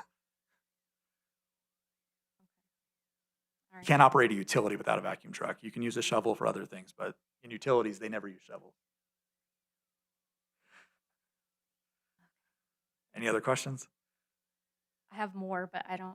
You got some good ideas. These are the things, this is the slide tonight. What, if this isn't what the community is telling you that it should be in our budget, what shouldn't be in our budget, what should be in our budget. What have I not programmed for? I did add we added a part-time position to recreation. We added part-time staffing to the airport to try to help with fueling. It's going to cost us more, but I did keep those positions in. The only positions I took out were the ones I'm telling you here. Every other position has been funded. Even in the enterprise fund, I'll tell you that I funded all those positions too. The one big change that we haven't talked about was that assistant city manager position. That was a last minute find, so. But you're still looking for an assistant. You just, because you have two of them that you're not gonna fill. But the No, one, I tweaked those budgets based on your vote last week. We are matching what we should be. okay, but we still are looking to replace somebody in your office, I hope. A deputy. Oh, a deputy, Yeah. yes, the deputy Okay. position is still open, yes. Okay, That was a question I was going to have too. I assumed it. I that can't live they were without a still deputy. in the You can't do budget, both yes. sides of the operation. So, Troy, the other thing I want to talk about is the sewer, the effluent water that's being charged to golf course. And thank you for providing the information to everyone. I have a couple of things. The effluent or the water that's coming from Fry Mesa, it's kind of a gray area, and I don't know if maybe Morgan can even maybe share his thoughts on it, but it's not really effluent water. It's not coming from the treatment plant. So I don't believe that should be included. That usage should be included with what we're charging the golf course. And it's not really water either because it's not potable water. So how could we charge them for it underwater as well? So I think it's a little bit of a gray area. I don't know if we maybe kind of table that and at a later date decide if there's a better way to do that. But in my opinion, I don't think that we should include that usage in those charges. The mayor and council, just to inform you about the Fry Mesa water. So that is a water system that was potable back in the day, but now we just use it for irrigation at the golf course, but it still does come out of our allotment from our GRIC agreement. So we do account for that. Whether you want to charge for it, I'm not going to give my opinion for that. That'd be up to you. As far as the reclaim, how I see it, in my opinion, is the city of Safford invested several $1 million to build this plant to create essentially a commodity. So now we're creating something that we can reuse, that if you were to charge for it, you could offset potentially the cost for sewer to your constituents, or the city of Safford citizens. Those are some options, but that's just my opinion, that I think it would be nice to be able to charge for that reclaim because you are creating that to be able to reuse it. So I do think there's some value behind it, but that'd be up to you if you want to charge for it. Are there any other questions? So I do want to talk a little bit more about, are we able to track what the golf course is actually using in watering on the greens or on the grass, the fairways, versus what's being just seeped into the ground, what's being evaporated? I know you're tracking what's going out there, but are we able to see what exactly is the golf course using? Because I don't think it's all being used. Yeah, so we are tracking on both sides. So we've been tracking what goes to the golf course for several years. I installed some meters out there a few years back to try to track what they actually put on the ground. One of the meter locations that was the easiest went directly into another pond. So just this fiscal year, we relocated and installed a new meter that now we have 2 meters just showing what they're putting on the grass. So then we can, once we collect more data, we can take what we send and what they use and find out what the difference is between the seepage, evaporation, whatever you want to call it. But we'll be able to track a lot better information off those meters. So we will be able to tell how much they physically use out on the course. Okay. and Morgan? that's not gonna be an actual science unless you do meter it, because we don't know when they water. Evaporation, that would be a good one to figure out how you could actually get the exact number on that. But what is a fact is that we invest money in collecting that water. We have sewer pipe, we have a sewer crew that we pay. We invest money in it. It's of value to us. And so I think it's a value going to the golf course. And if we can charge for it, or get some money back on it, I'm all for that. Yeah, so that's kind of where I was going with it. We do have a wastewater treatment plant budget, and it costs X amount to operate that plant. You are creating this water or commodity is what I'll call it, where if you were to sell that, you could potentially offset some of the costs to operate that plant. You have several different options, but to the point of tracking what the golf course uses now, the meters that we have are downstream of all the pumps. And so and we read that on a weekly basis, so we track those. We'll be able to provide more and better information for you in the next several months of what we take to them and what they use. And And we Mo- have, vested interest in Fry Mesa. Do we own some of that stuff too? Up at Fry Mesa? We're responsible for Fry Mesa, aren't we? Right, yeah, so the dam is our responsibility. And then all the infrastructure, we just renewed the land use agreement with the State Forest Service and for the pipeline coming from Fry Mesa and Dead Man's. Dead Man's we haven't used for several years, if not decades.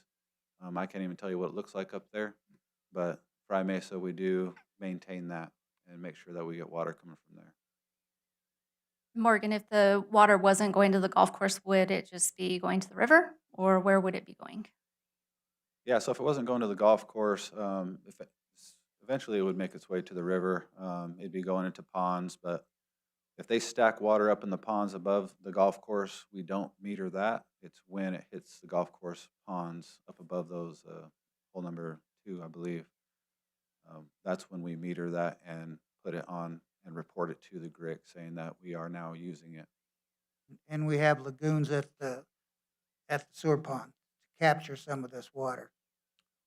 So the lagoon down at the sewer pond, that's more of just a volume. So we put our treated effluent into that and also Smith well when we need to supplement, but that allows us to pump a continuous volume up to those locations.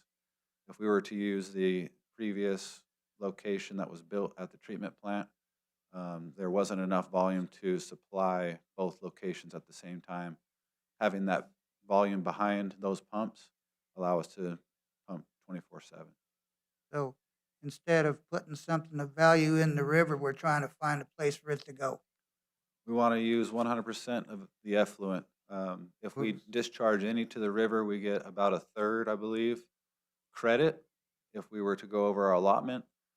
But how I view it is if we use that water on a field that uses potable, then we get a gallon for a gallon instead of a third for a gallon.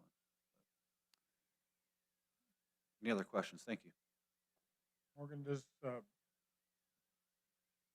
I remember right, and I don't know how long ago this was, but that Fry Mesa water just ran out into the desert, and you've gone and repaired all those lines and stuff. Has that been paid for, or does that water bill back, and does it pay for the repairs on that line? So it really doesn't require too much maintenance since I've been around. Every time there's a leak, we'll get notified and we'll go up there and put a repair clamp on it. That's a asbestos concrete pipe. Before that, it would just run down the wash that goes across Ray Lane. But ever since I've been here, we've utilized that water. Just curious how much you spend maintaining that, and whether we're getting our money back. I mean, you don't want to pay for it, So the but golf we course, still got a price in it. yeah, the golf course goes up there, I believe, on a weekly basis, what Aaron told me. So last time I spoke to you, I wasn't sure how often they go up there, but he said they go up weekly, if not every other week, to check the screen, because they have to maintain that to allow as much water to go down the pipe. As far as repairs, it's very infrequent that we go up there and actually have to repair because the water's escaping the pipe. There's just not a lot of movement out there, and fortunately, we don't have to go out and repair too much on that line. Thank you, Morgan. Troy, I would still like to see if we can phase that in. So, I'd like us to consider maybe a phase-in of maybe over 2 years. so let's talk dollars and cents. The email I sent this morning trying to explain it to everybody. So we think Fry Mesa is about $51,000. We could drop that right now. The real question is how are we going to fund the irrigation system at the golf course? Right now, we believe WIFA would give the sewer fund a loan for that of $5.1 million because it saves a way of saving the effluent from just getting evaporated. There's a large evaporation. That's why we're picking up both Fry Mesa and what's being pumped up the hill. So we're trying to calculate how much we're pumping up the hill and what's coming down the hill and what's going on the golf course, showing that a loss through evaporation and seepage. But we can take $51,000 off. As I get to the presentation next week on June 1st, you're going to see that the wastewater fund is in the negative, but that was also planned for. $51,000 would not push us outside of that variance. But again, I still think there's value in knowing, and by charging some sort of dollar amount for it, we can keep track of what evaporation and seepage is doing for us. But if we want to take $51,000 off, we can do that. That's very possible. So you don't need to phase that in. But at some point, we have to figure out what that project's going to cost, which we have money in this year's budget to figure out what the irrigation. I'd like to see us do something to address the evaporation and seepage. So move away from ponds and something else to something more reliable, that we're not losing all that water, so that we could have more of a benefit, but that would cost more than $5.1 million. So if we're taking away Fry Mesa now, we're automatically locking our hands on how big that project needs to get and what it needs to look like. But And as I don't- said, we could take away 51,000 and be fine. I don't know that we've actually said we were going to do that irrigation system. I'd still So like if we're to not going to do the consider irrigation system, some. then we don't need to do any of this transfer. So I would still like us to consider, are there other funding sources? And I don't know that we've explored everything, and are there some grant options that we can look at to fund that irrigation system?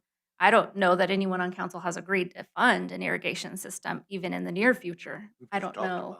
So in the CIP, it's scheduled for 2028. So it's a year out. That didn't get moved. So, and the funding is dead on that. So if you want to push that to grants and push it out, we can do that. But again, you're operating in the negative at the sewer fund. So any money you're paying from the golf course definitely helps that negative. Those are funds that we did not factor in when we did the rate study. So if that revenue that you're collecting from the golf course, are you saying it is supposed to be for the irrigation system, or it's not supposed to, or what? That's the only way I think we can get to the irrigation system. If you're intent to take all of the $530,000 out, I would say we couldn't get to the irrigation system. There is no funding source. That is the funding source, is the general fund or sales tax paying the sewer fund, so the sewer fund can borrow the money for $5.1 million. But if you're saying that's not in the plan, then take it all out. But I guess I'm saying, because you're saying the sewer fund is going into the negative. So I get. Even without that, it's going to the negative. Okay, even without that, it is Yeah, going it's into the negative. $1.4 million and going the negative. But some of that was planned. We knew the rate study. We were going to ease in rates. The first increase is happening supposedly in this year. So Okay, in October, or no, July. okay. The WIFA would only be helping us with our effluent water. It has to wouldn't- be something attached to effluent. Yeah, attached to influent. I don't picture WIFA helping us with an irrigation system on the golf course. So That's- it is how we disperse and get rid of effluent. So that there is a cost to get rid, and they understand that. So we have talked to them. I think they're in for the 5-1. I think the project, you could build a whole effluent infrastructure, its own utility system, and go even further. Not just worry about the golf course, but like how can you provide effluent to other big users? So you could do that, but that's all going to cost more because it needs to have funds. And some of the funding is this golf course transfer. So, but yeah, if where Councilmember Flores, if that's where we're going, I need to know because the CIP has that in there for debt for 2028. Well, I'm curious, I don't know that anyone said we're going to fund an irrigation system. Maybe I'm wrong. I'm not. I'm in favor of it. That's a tremendous asset out there, but if we can't use that water elsewhere and sell it, I mean, we're wasting a lot of it out there because of that system being so antiquated. I think It might reduce cost at the golf course too, is the hope. I mean, I think they dedicate 4 of their staff members to move water. So there is that. You could reduce your general fund subsidy to the golf course by becoming more efficient with a better sprinkling system. But I just want to point, it's on page 2 of that 11 by 17 packet in front of you. Golf course right at the top, $5.2 million is debt funded, the very first line. But does it really need to be the 5.2 million? Can't we find something else? Does it have to be top of the line?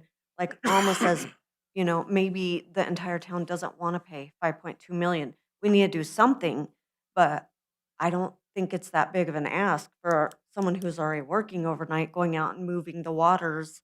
I don't think that's a big deal.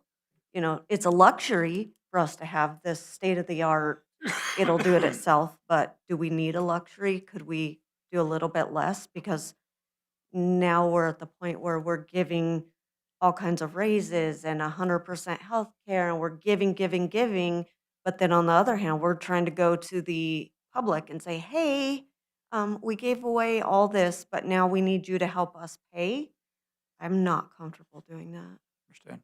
As I understand that the reason to put in a better sprinkling system out there was to save water in order that we could sell it and regain our expenditure there. Yeah, the WIF alone is contingent upon us showing how we can save water.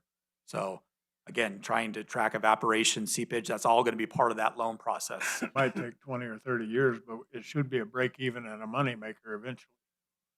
I don't know about that, Councilmember. Well, I mean, Golf courses don't make money. if we can save enough water to sell it to somebody else. it Yeah, you're becomes an right. If asset. we can build in another client that's paying into the sewer fund, all this helps the 4,000 sewer customers that are mostly in the city of Safford that are paying currently, the minimum is $38. It's going up to $39. The minimum for businesses is $78. So all that, any additional funds or revenue sources we can find for the sewer fund, these are all benefits. So yeah, I hear two that want to pull that out. That's a completely different budget that I would need to make changes for. That's not in what we're proposing tonight. Do you want me to show that? And again, we can vote on this in the final budget, that these would be, we would vote, the tentative budget was set at high on the 9th. And then we could say, we would have 2 weeks after that, because you have to advertise your tentative.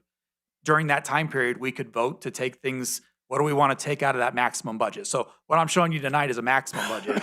We can tweak it all through the month of June to say, let's have a vote about effluent water at the golf course, the sprinkler system. Let's have a vote about the bonuses. Let's have a vote about what are these things that we want to have votes about, and we can get to that final budget on sometime in July to say, we've taken all this stuff out. It's gone even lower than the tentative budget. But right now, again, we have a balanced budget. We don't need to find this, but if you're saying that this is what the citizens want, then we want to do it. Well, we're doing away with the fire department. I mean, it doesn't make sense to me that we're We're gonna not say, doing away, we're okay, just we're gonna kicking it one push year. it further, but next year we're gonna give the golf course $5 million. That doesn't make sense. That's a good point. I think with the fire department, it's more of trying to get two parties together on it, but for us, it's the golf courses, we are the party, so. Any other, these are all great suggestions, but again, I would suggest, can we put together, this is the tentative budget, and these are votes that I would need to know from you guys in emails. What do we need to vote on in July or June? To say, okay, what do we need to take out? And if there's enough votes, we can take it out. But again, we have a balanced budget as it stands right now. I'm wanna still keep reiterating mated that. on how much WIFA is going to help us. That's where I'm hung up. I think 5.1 was a stretch when we talked with them, so. Yeah. Again, they- to talk of the grandiose plan that I have in my head, I don't know if they would step that far. That's where we Yeah, would need to come up with our own money. That's where the thing is. If we could get it from WIFA, there would be no problem, but there's a what if. Yeah, WIPA has given us a lot of our funding in water and sewer, so we are a definite user of the, I hate saying WIPA, it's just an acronym. It's the Water Infrastructure Finance Authority for the state. It's like a arm of the state that just provides loans for water and wastewater for localities. So they're not giving us money. They do It's give not a grants. grant. They do give grants as part of some of their stuff, so they'll give you like $1 million off a $5 million project, but I think those days and their funding has been cut so bad that those days are dead. So They're we're- just, it's all a loan program. So when you pay back your loan, then they loan it out to somebody else. So We'd essentially be financing. not we are, getting. we are a community of 10,000, so we're right in their radar of communities they like to help. So we definitely are on their radar. Roscoe is a WIFA project, if you didn't know. Do you know what that payment would be for debt funding Yeah. that 5 million? It's on Is the very that- outside of it's $400,000. Again, that's assuming an interest rate that I don't know what it'll be like in 18 months, but 4.5 is typically what I put in my estimates. Any other good suggestions? Is there things that I don't have in the budget that I should? We talked about the bonuses. I should have those in the budget, it sounds like. I shouldn't have them budget, I guess, seeing the faces that I got. I don't think it's a bad idea to bring back a short list of items to. And we'll vote on them in the month of June, and we can see where we can get, right? We've done that in the past Yeah. with, again, not a long list, but But in the past, I think we had to do it to get to a balanced budget. I'm giving you a balanced Right. budget right now. You are now making community-based decisions, is what you're making. Question that I had is you're taking away $100,000 from our police overtime.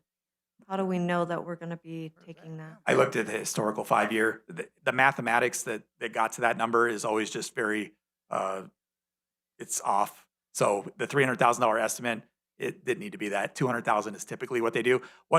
What's beneficial about police overtime is a lot of it gets transferred to grants. Stone Garden, DUI, there's all these grants that pay overtime for our officers. If they're doing the transfer correctly, they always stay under $200,000. So I don't think that's a big ask. That was just a mathematical error.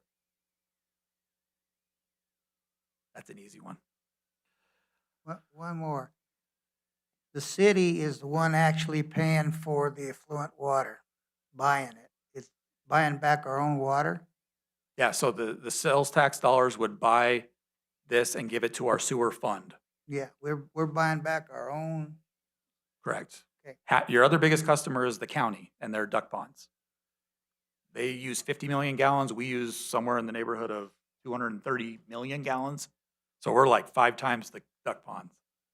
And I don't think it's a big ask to say that we pay it at a different premium than the county. Yeah, we Because actually we don't do it even- for landfill, we pay a different premium than everyone else. And to be So honest with you, City of that Stafford 250 could- is not, we don't have any rate that's based on that. So that, because we're not actually putting it out to the public, I can just tell you it's 250, but we could change that rate to $1.50. But again, let's talk about sewer before we have that big conversation. I want you to see the enterprise funds and how we're doing there, even with the increases that we've approved back in, or not approved, we've voted to move forward on in January. We're still, the enterprise funds are struggling. So I think with sewer also, when we get to that point, I would like to see a how did we get there kind of situation, and is there a plan, a bigger plan? Because Yeah. if we're short $1 million, how did we get to that point, and what does that look like in the future? Like, is that just going to continue growing?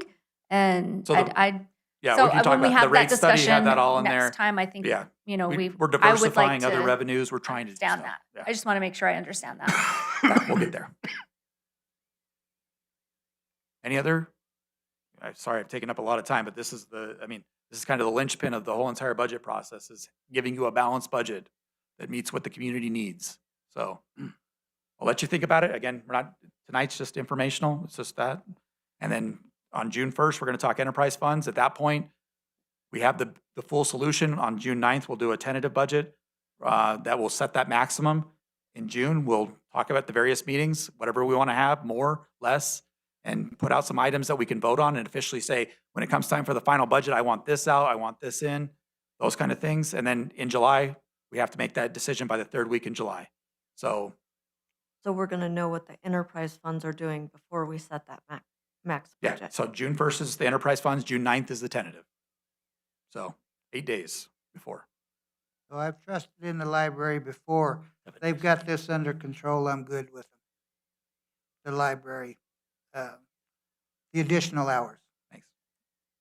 I'll communicate that to her, Vice Mayor. Any other? Okay. Thank you, guys. Have a good night. Oh, I guess I have the next item. My item just died. Quit trying to run. Tried to run.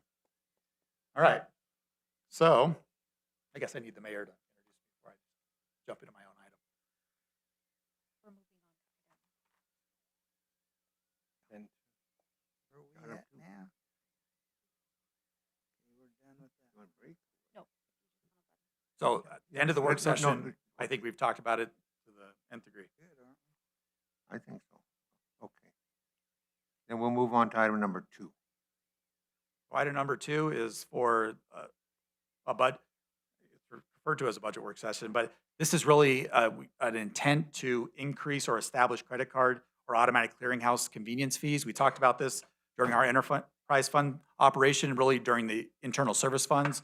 We pay about $200,000 a year in credit card fees for people to use their credit cards to pay their utility bills and various other bills around the city. That could be anywhere from paying a credit card at the pool to even paying credit cards at the landfill. So $200,000 a year. We have been introduced from our software, our current our Cassell software is introducing a new product that is not express bill pay. This would require all of our customers to transition to a new product that would allow them to pay online.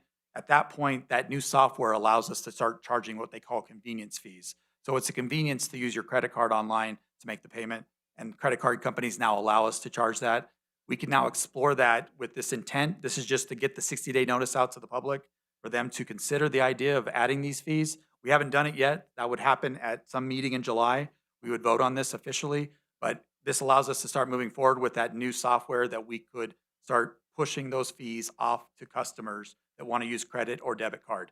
There is an ACH fee, I believe it's $1.50 is what they're proposing in here per transaction. So there is a fee associated with that, but cash and check, paying via the mail or coming in is still free. There's no charge for paying with cash or check.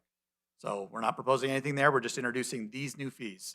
And so with these types of fees, you also have people that have bounced credit cards or bounced debit cards. You also have bounced ACHs. So there is return fees that we'd be charging customers for the first time.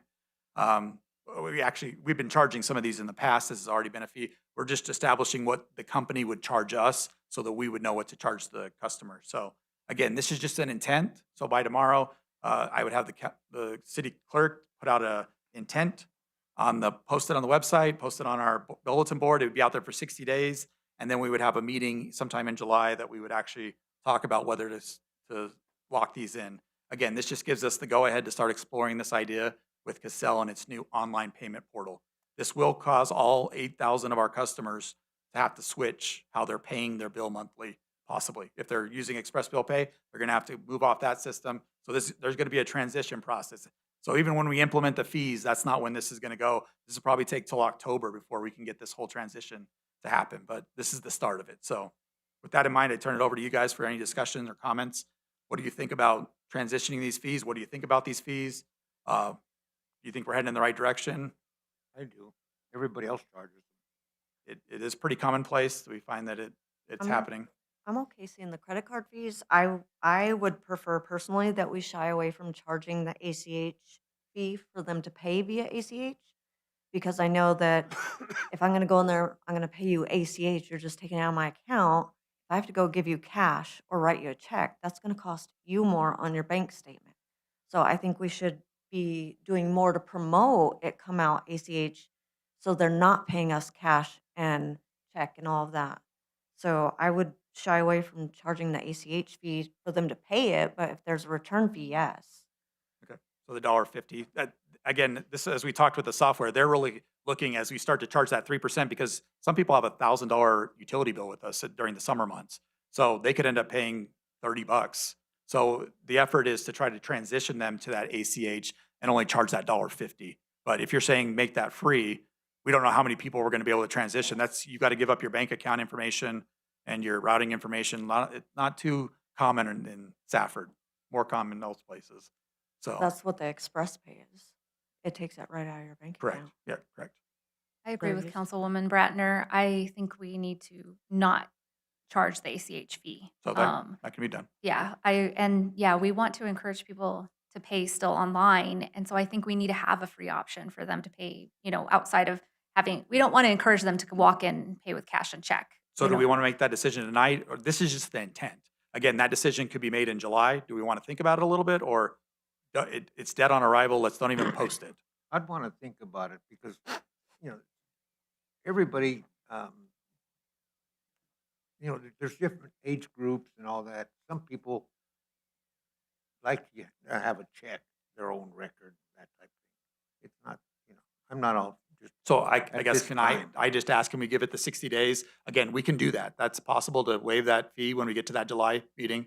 But our intent is just to put an intent out there and see what kind of pushback we get from the community or out support or however it goes from the next 60 days. I don't think we'd get a ton. I mean, you can't even go to Taco Taste and get a soda without paying a convenience fee. Taco so Taste is charging? They That charge. is sad. And you have to pay a minimum. I think it's like $3, Sad. and you still get charged. So You ruined my night. the school charges me, and they won't even take cash. So I don't see a lot of pushback on the credit card fee. Is I'm this a okay. direct pass-through, or is there a percentage difference?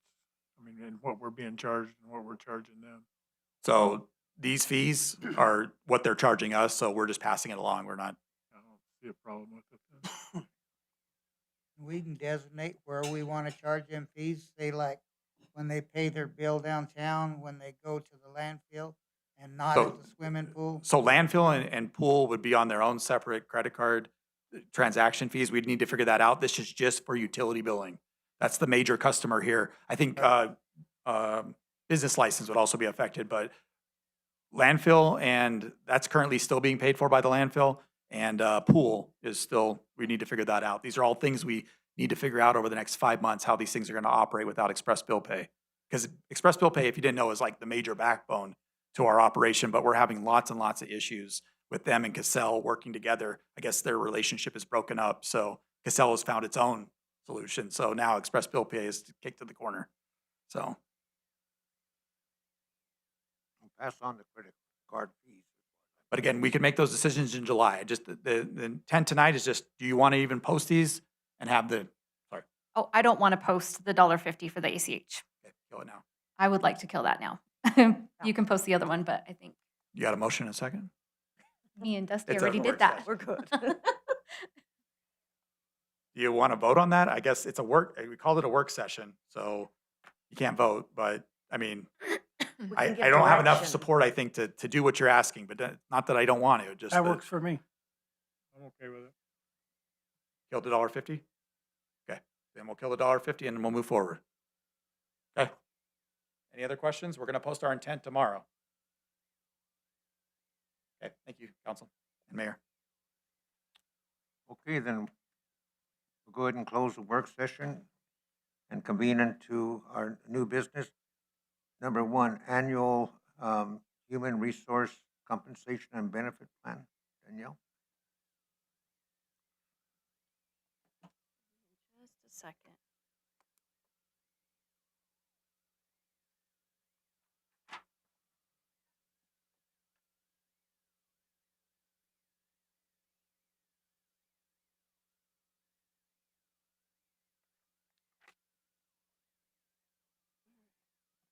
Good evening, Mayor and Council. So on March 23rd, 2026, staff delivered the annual HR comp and benefits presentation, which included the 2026 market review findings, COLA calculations, and projected merit adjustments. Council reviewed the information and deferred action to allow additional time for consideration. Staff is bringing forward the same compensation options for approval to support the development of the fiscal year 26-27 budget. So on this screen, I have the slide that we presented before, but there's a few increases that I want to point out. So there was a $23,000 increase to the first column, which is the market, to include COLA and merit increases. The reason that we have that increase is because there was an adjustment to facility maintenance worker and park workers, I believe. We increased their pay level by one pay level with the thought that all public works entry-level positions should be on the same level. So that $1,046,000 was like $1,022,000 previously. On the last column, we also, we've had discussions tonight on it, but the health insurance estimate is higher now because we have gone through open enrollment and have those figures in. So previously, that last column, the 502,000 was 265,000. And so there was an increase to that of 231,000 due to the open enrollment changes. And so with that, I will open it up for discussion. Danielle, is this is the only presentation you're making? Yes, just this Okay, slide it's to just focus that- on those numbers, yes. Okay, I won't spend a ton of time because I've already gone over this for myself or in a public meeting. I'll be voting yes, obviously on the market COLA merit increase for the same reason as always. There's I guess the expression was giving money away was one way it was put. like everything else that is part of our budget, almost everything else, a couple exceptions maybe, I view this as an investment. And I think it's the investment that gives us the single greatest return for our investment is attracting and retaining qualified and experienced staff. It's hard to quantify. It's hard to show numbers of what the savings are, having qualified and experienced staff, but it's significant. The grants we get, I think, come from qualified, experienced staff, millions of dollars of grants that less qualified, less experienced staff maybe couldn't deliver, things like that. And when you brought us the compensation plan to begin with, my early times on council, and this might be a little bit of a dramatic reading of it, but we were understaffed across the board, and it appeared to me at least that we were asking our citizens to subsidize the training for other entities. In other words, start at Safford at a decent opening wage, maybe get your way paid through the academy, make a 2-year commitment, and then when you're a good, qualified, experienced employee, go make your money at DPS or go make your money at the co-op or for FMI. And this compensation plan, I think, has done a fantastic job to alleviate a lot of that. So I'm still a strong supporter of continuing on this road.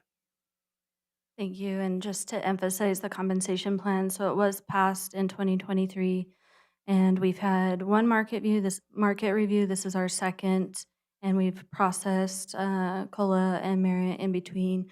But the whole point of coming up with that compensation plan is because the city had gotten so far behind in wages, and so it was to bring structure, to bring a pattern, to formalize the process, and to bring us up to market. And so that is the point of this process.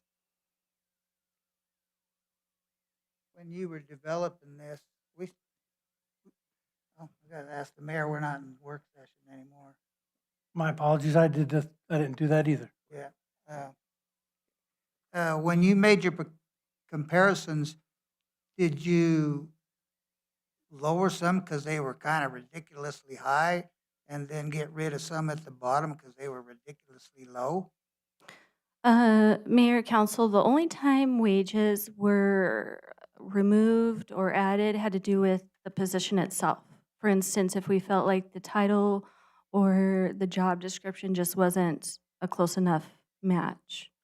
But that's the only instance that would have happened.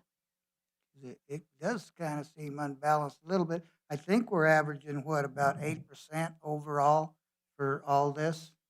Yeah, so the average increase, if you just look at all the positions and departments, is 8%. Okay, because we do have some that are higher than other, like some are 18% and things like that, which is Right. kind of strange. And we can't adjust those individually. So myself and the department heads looked at each position very closely, and we made adjustments based on like our internal equity and that kind of thing. And like I said, we removed certain job titles that we felt like, okay, that position's just not a close enough match. But yeah, adjustments have been made at the request of department heads, as long as it was some sort of justifiable reason for internal equity reasons and that kind of thing. So, but what I'm asking is, you adjusted some because they were high and you let some off because they were too low. So can we individually adjust some departments if we think they're too high? You can. Okay. I believe that the department heads have made decisions like that already, but if the council wants to do that, I don't encourage steering away from the process too much, because then, you kind of just get away from the whole point of the market. So really, the only time I've made decisions with department heads in that regard is simply because of internal equity issues. But really, the point of the market review is to say, okay, this is what the market is saying this position should make. let's make sure we're paying that amount, not any more, not any less. And I was looking forward to it after being 3 years, that we were going to look into the market. That was the plan all along, to keep everybody within the market levels. We've had to do some things over the years. We've increased the blue 5,000 one year to help because we were losing people. We helped the water department more. We've been making an effort all along. And I guess I was looking forward to this year wholeheartedly getting on this. And then we suddenly got hit with 100% insurance also. I wasn't ready for that. And that kind of was a setback.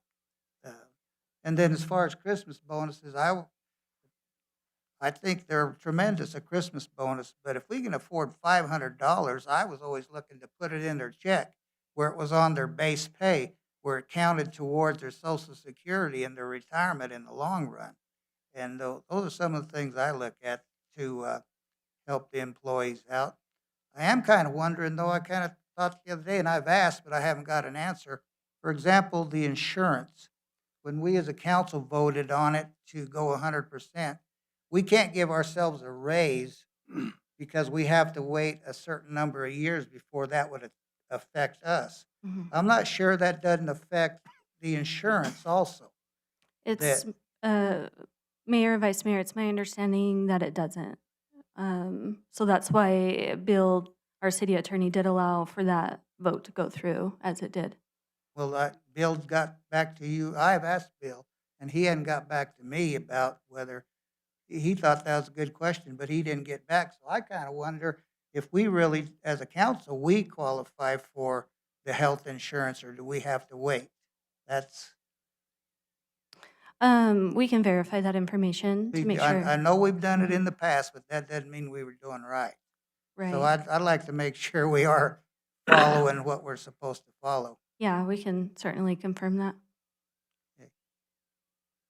Danielle, I like the idea that you visit and it seems like you respect staff's opinion very much on some of the decisions you make. I think that's a good thing. Mayor, yes, it is a group effort to get wages where they need to be. And so I do like to meet with all the department heads to get their way in as far as just to make sure I'm not missing anything and positions are lining up correctly. Danielle, can you remind me, what departments did you say in the beginning that you added and it increased the total? To the Oh, one or six? so facility maintenance workers and parks maintenance workers, we increased by one pay range. Okay.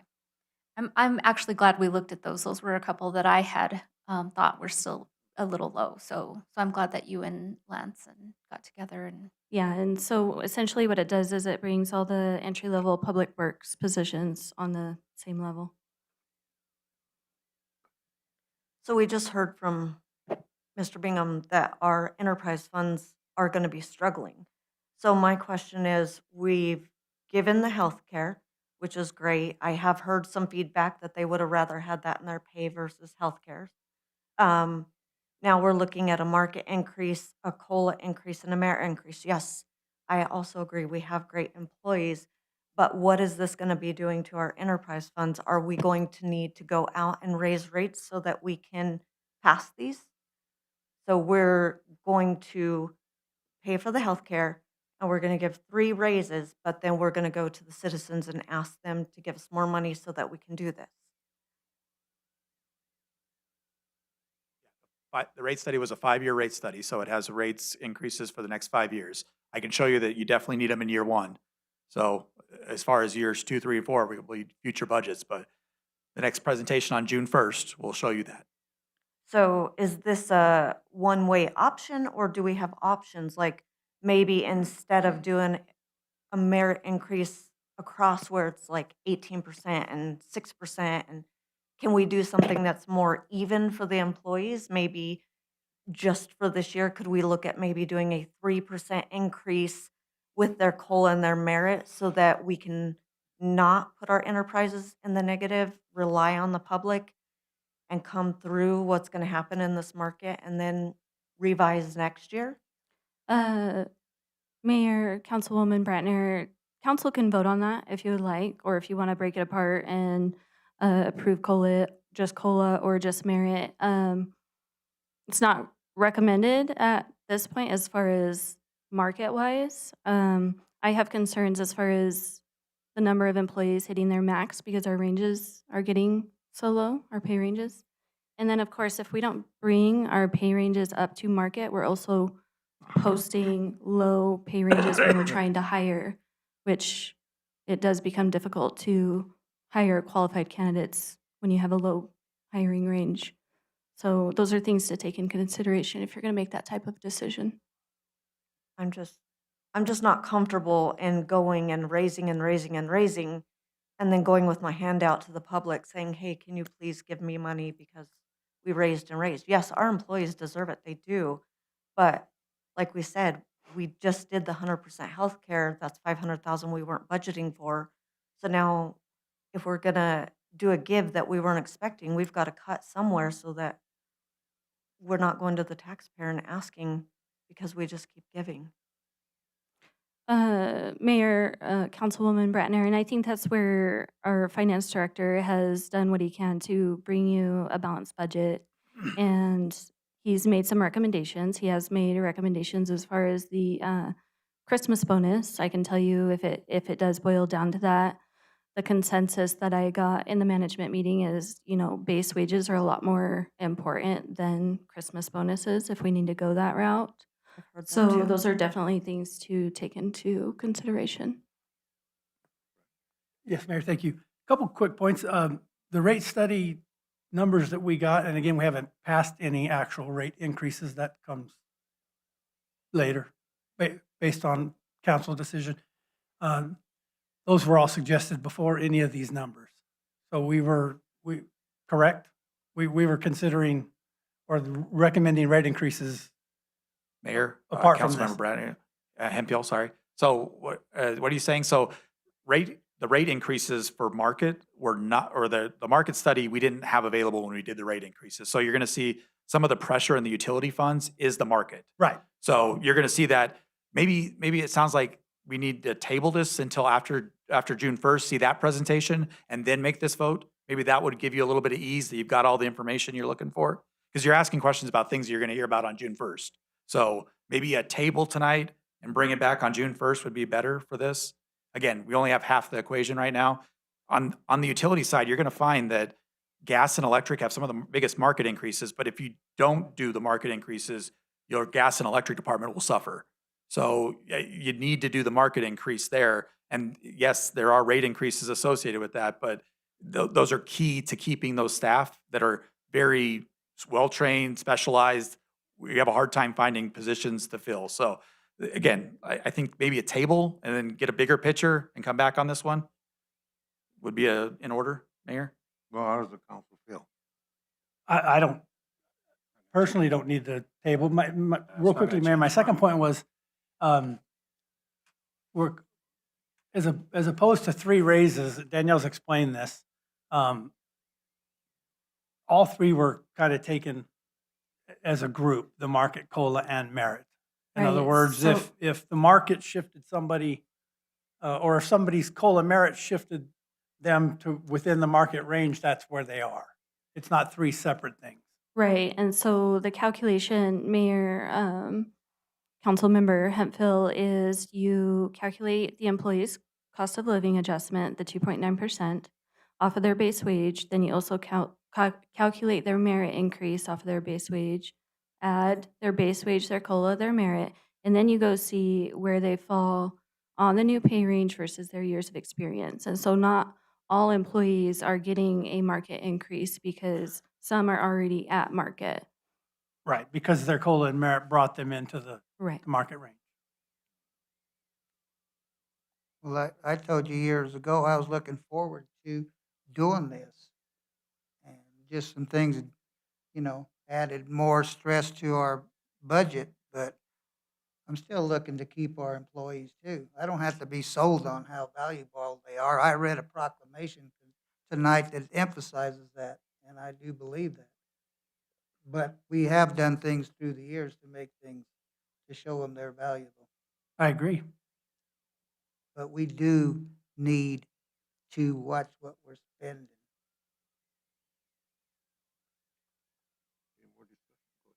I would like to see I would like to see it tabled and you give us the information, because right now we don't know everything that we're spending. We're saying, okay, let's approve this, but we don't know where we're at. We don't know how much the enterprises are down. So we're writing a check that we don't know if we can cover yet. So I would like to see it tabled. The fact that we've just been presented a balanced budget would argue completely the opposite of that. He didn't say completely, he said balance, but he's still saying the the wastewater's in the negative. So how is that balanced? Mayor, Councilmember Brandner. So they'll be in balance, but you're going to see, we're going to draw on unrestricted fund balance for some of these funds to be in balance. So again, if you want to wait and see that presentation, you can. But again, I think what I want to make sure is we started this whole process back in January. I asked, should we move forward with the idea of the rate increases? Because that's how we built those budgets. If we're talking about no rate increases, we built the wrong budgets. So if that's where we're going with this, we're heading in the wrong direction. So really, the rate increase I asked for back then, that's what the budgets are based on. That's how we're balancing those budgets. They're going to be balanced. They meet the definition of balance. It's just the negatives, the amount you're going to see might be a little shocking to you. But again, what's priorities? Is market merit COLA a priority? Is it not? You can decide that. All you know is the general fund tonight is in balance. So half of the equation is in balance. The other half is in balance. You haven't seen it yet, but it is in balance. It's just going to draw on some of the fund balance to get there. Unlike the general fund that we only use that for CIP, you're going to use fund balance to balance your CIP or your enterprise funds, ongoing operations. But that's part of the rate study plan, was to draw down funds balance as the rates slowly increase over the next 5 years. So again, we haven't approved the out years, but I would tell you we are some of the cheapest utility rates out there, and those rate increases are kind of needed over the next 4 or 5 years. So And with the way things are going, you're still going to be able to lower the electric? that's where I need to talk to you next week and be like, we need to stop lowering electric because that's killing us. This year you had $7 less per increases month. and that one going to where that almost balanced out or went up $1.70 or something like that. Mayor, can I go ahead? So, I mean, All right. we're getting into the presentation for that week, but there are some things that the rate study is not a perfect study. We weren't able to give the market, like I said during the presentation, and there are some funds that are spending more than what the rate study had contemplated. So this happens in utility funds. They fluctuate based on usage. So that's the joys of utility funds is you can't really put a pin in it like the governmental funds and say, yes, those are going to work that way. The utility funds, you just have to be ready for anything. Sometimes you have some bad years, sometimes you have some good years, but all together you try to keep in the positive. So that's a presentation I can show you next week. I don't know if it'll really change the vote like Councilmember Hemphill has said tonight. It's not going to give you definitives yay or nay on market. It's just going to show you that everything is within budget and it's within a balanced budget. That balanced budget requires us using unrestricted fund balance that we have. It's not the restricted fund balance that we have. We're using unrestricted fund balance and using it to cover operations. These are a lot of technical terms that only accountants and budget people understand, but sure. Anybody else? It's an action item. Mayor, I move that we approve the annual human resources compensation and benefits as presented. Second. Okay, we have a motion and a second to approve the annual human resources compensation and benefit package. All in favor? Opposed? Don't we normally ask something like, is there any amendments or any other questions or anything? We just voted on it. Okay. Is that okay, B? You haven't done the nays, have you? Waiting for the nays. We'd vote again. Who voted positive? Yeah, as it sits right now, we have a 4-2 vote with Vice Mayor Lopez not voting Okay. on either one. If you want to do another vote for clarification, but if That's not, what then you it's, got. That's what it was then.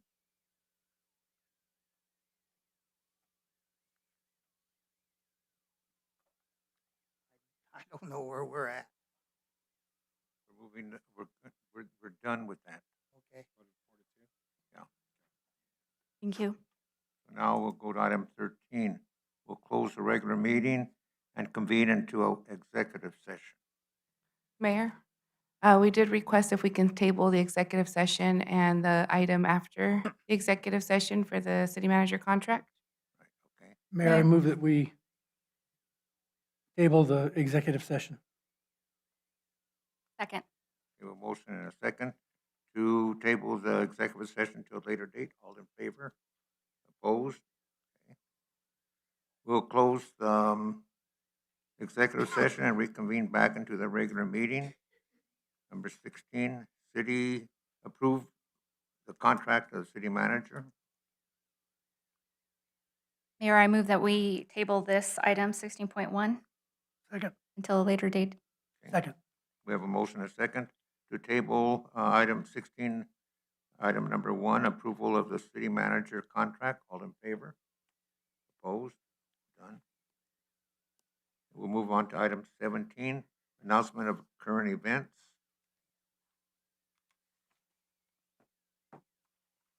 Nobody?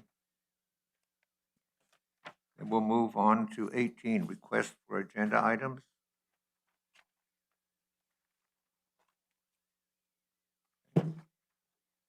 And we'll move on to item 19. Mayor, I move that we adjourn. Second. Okay, we have a motion and a second to adjourn. All in favor? Opposed?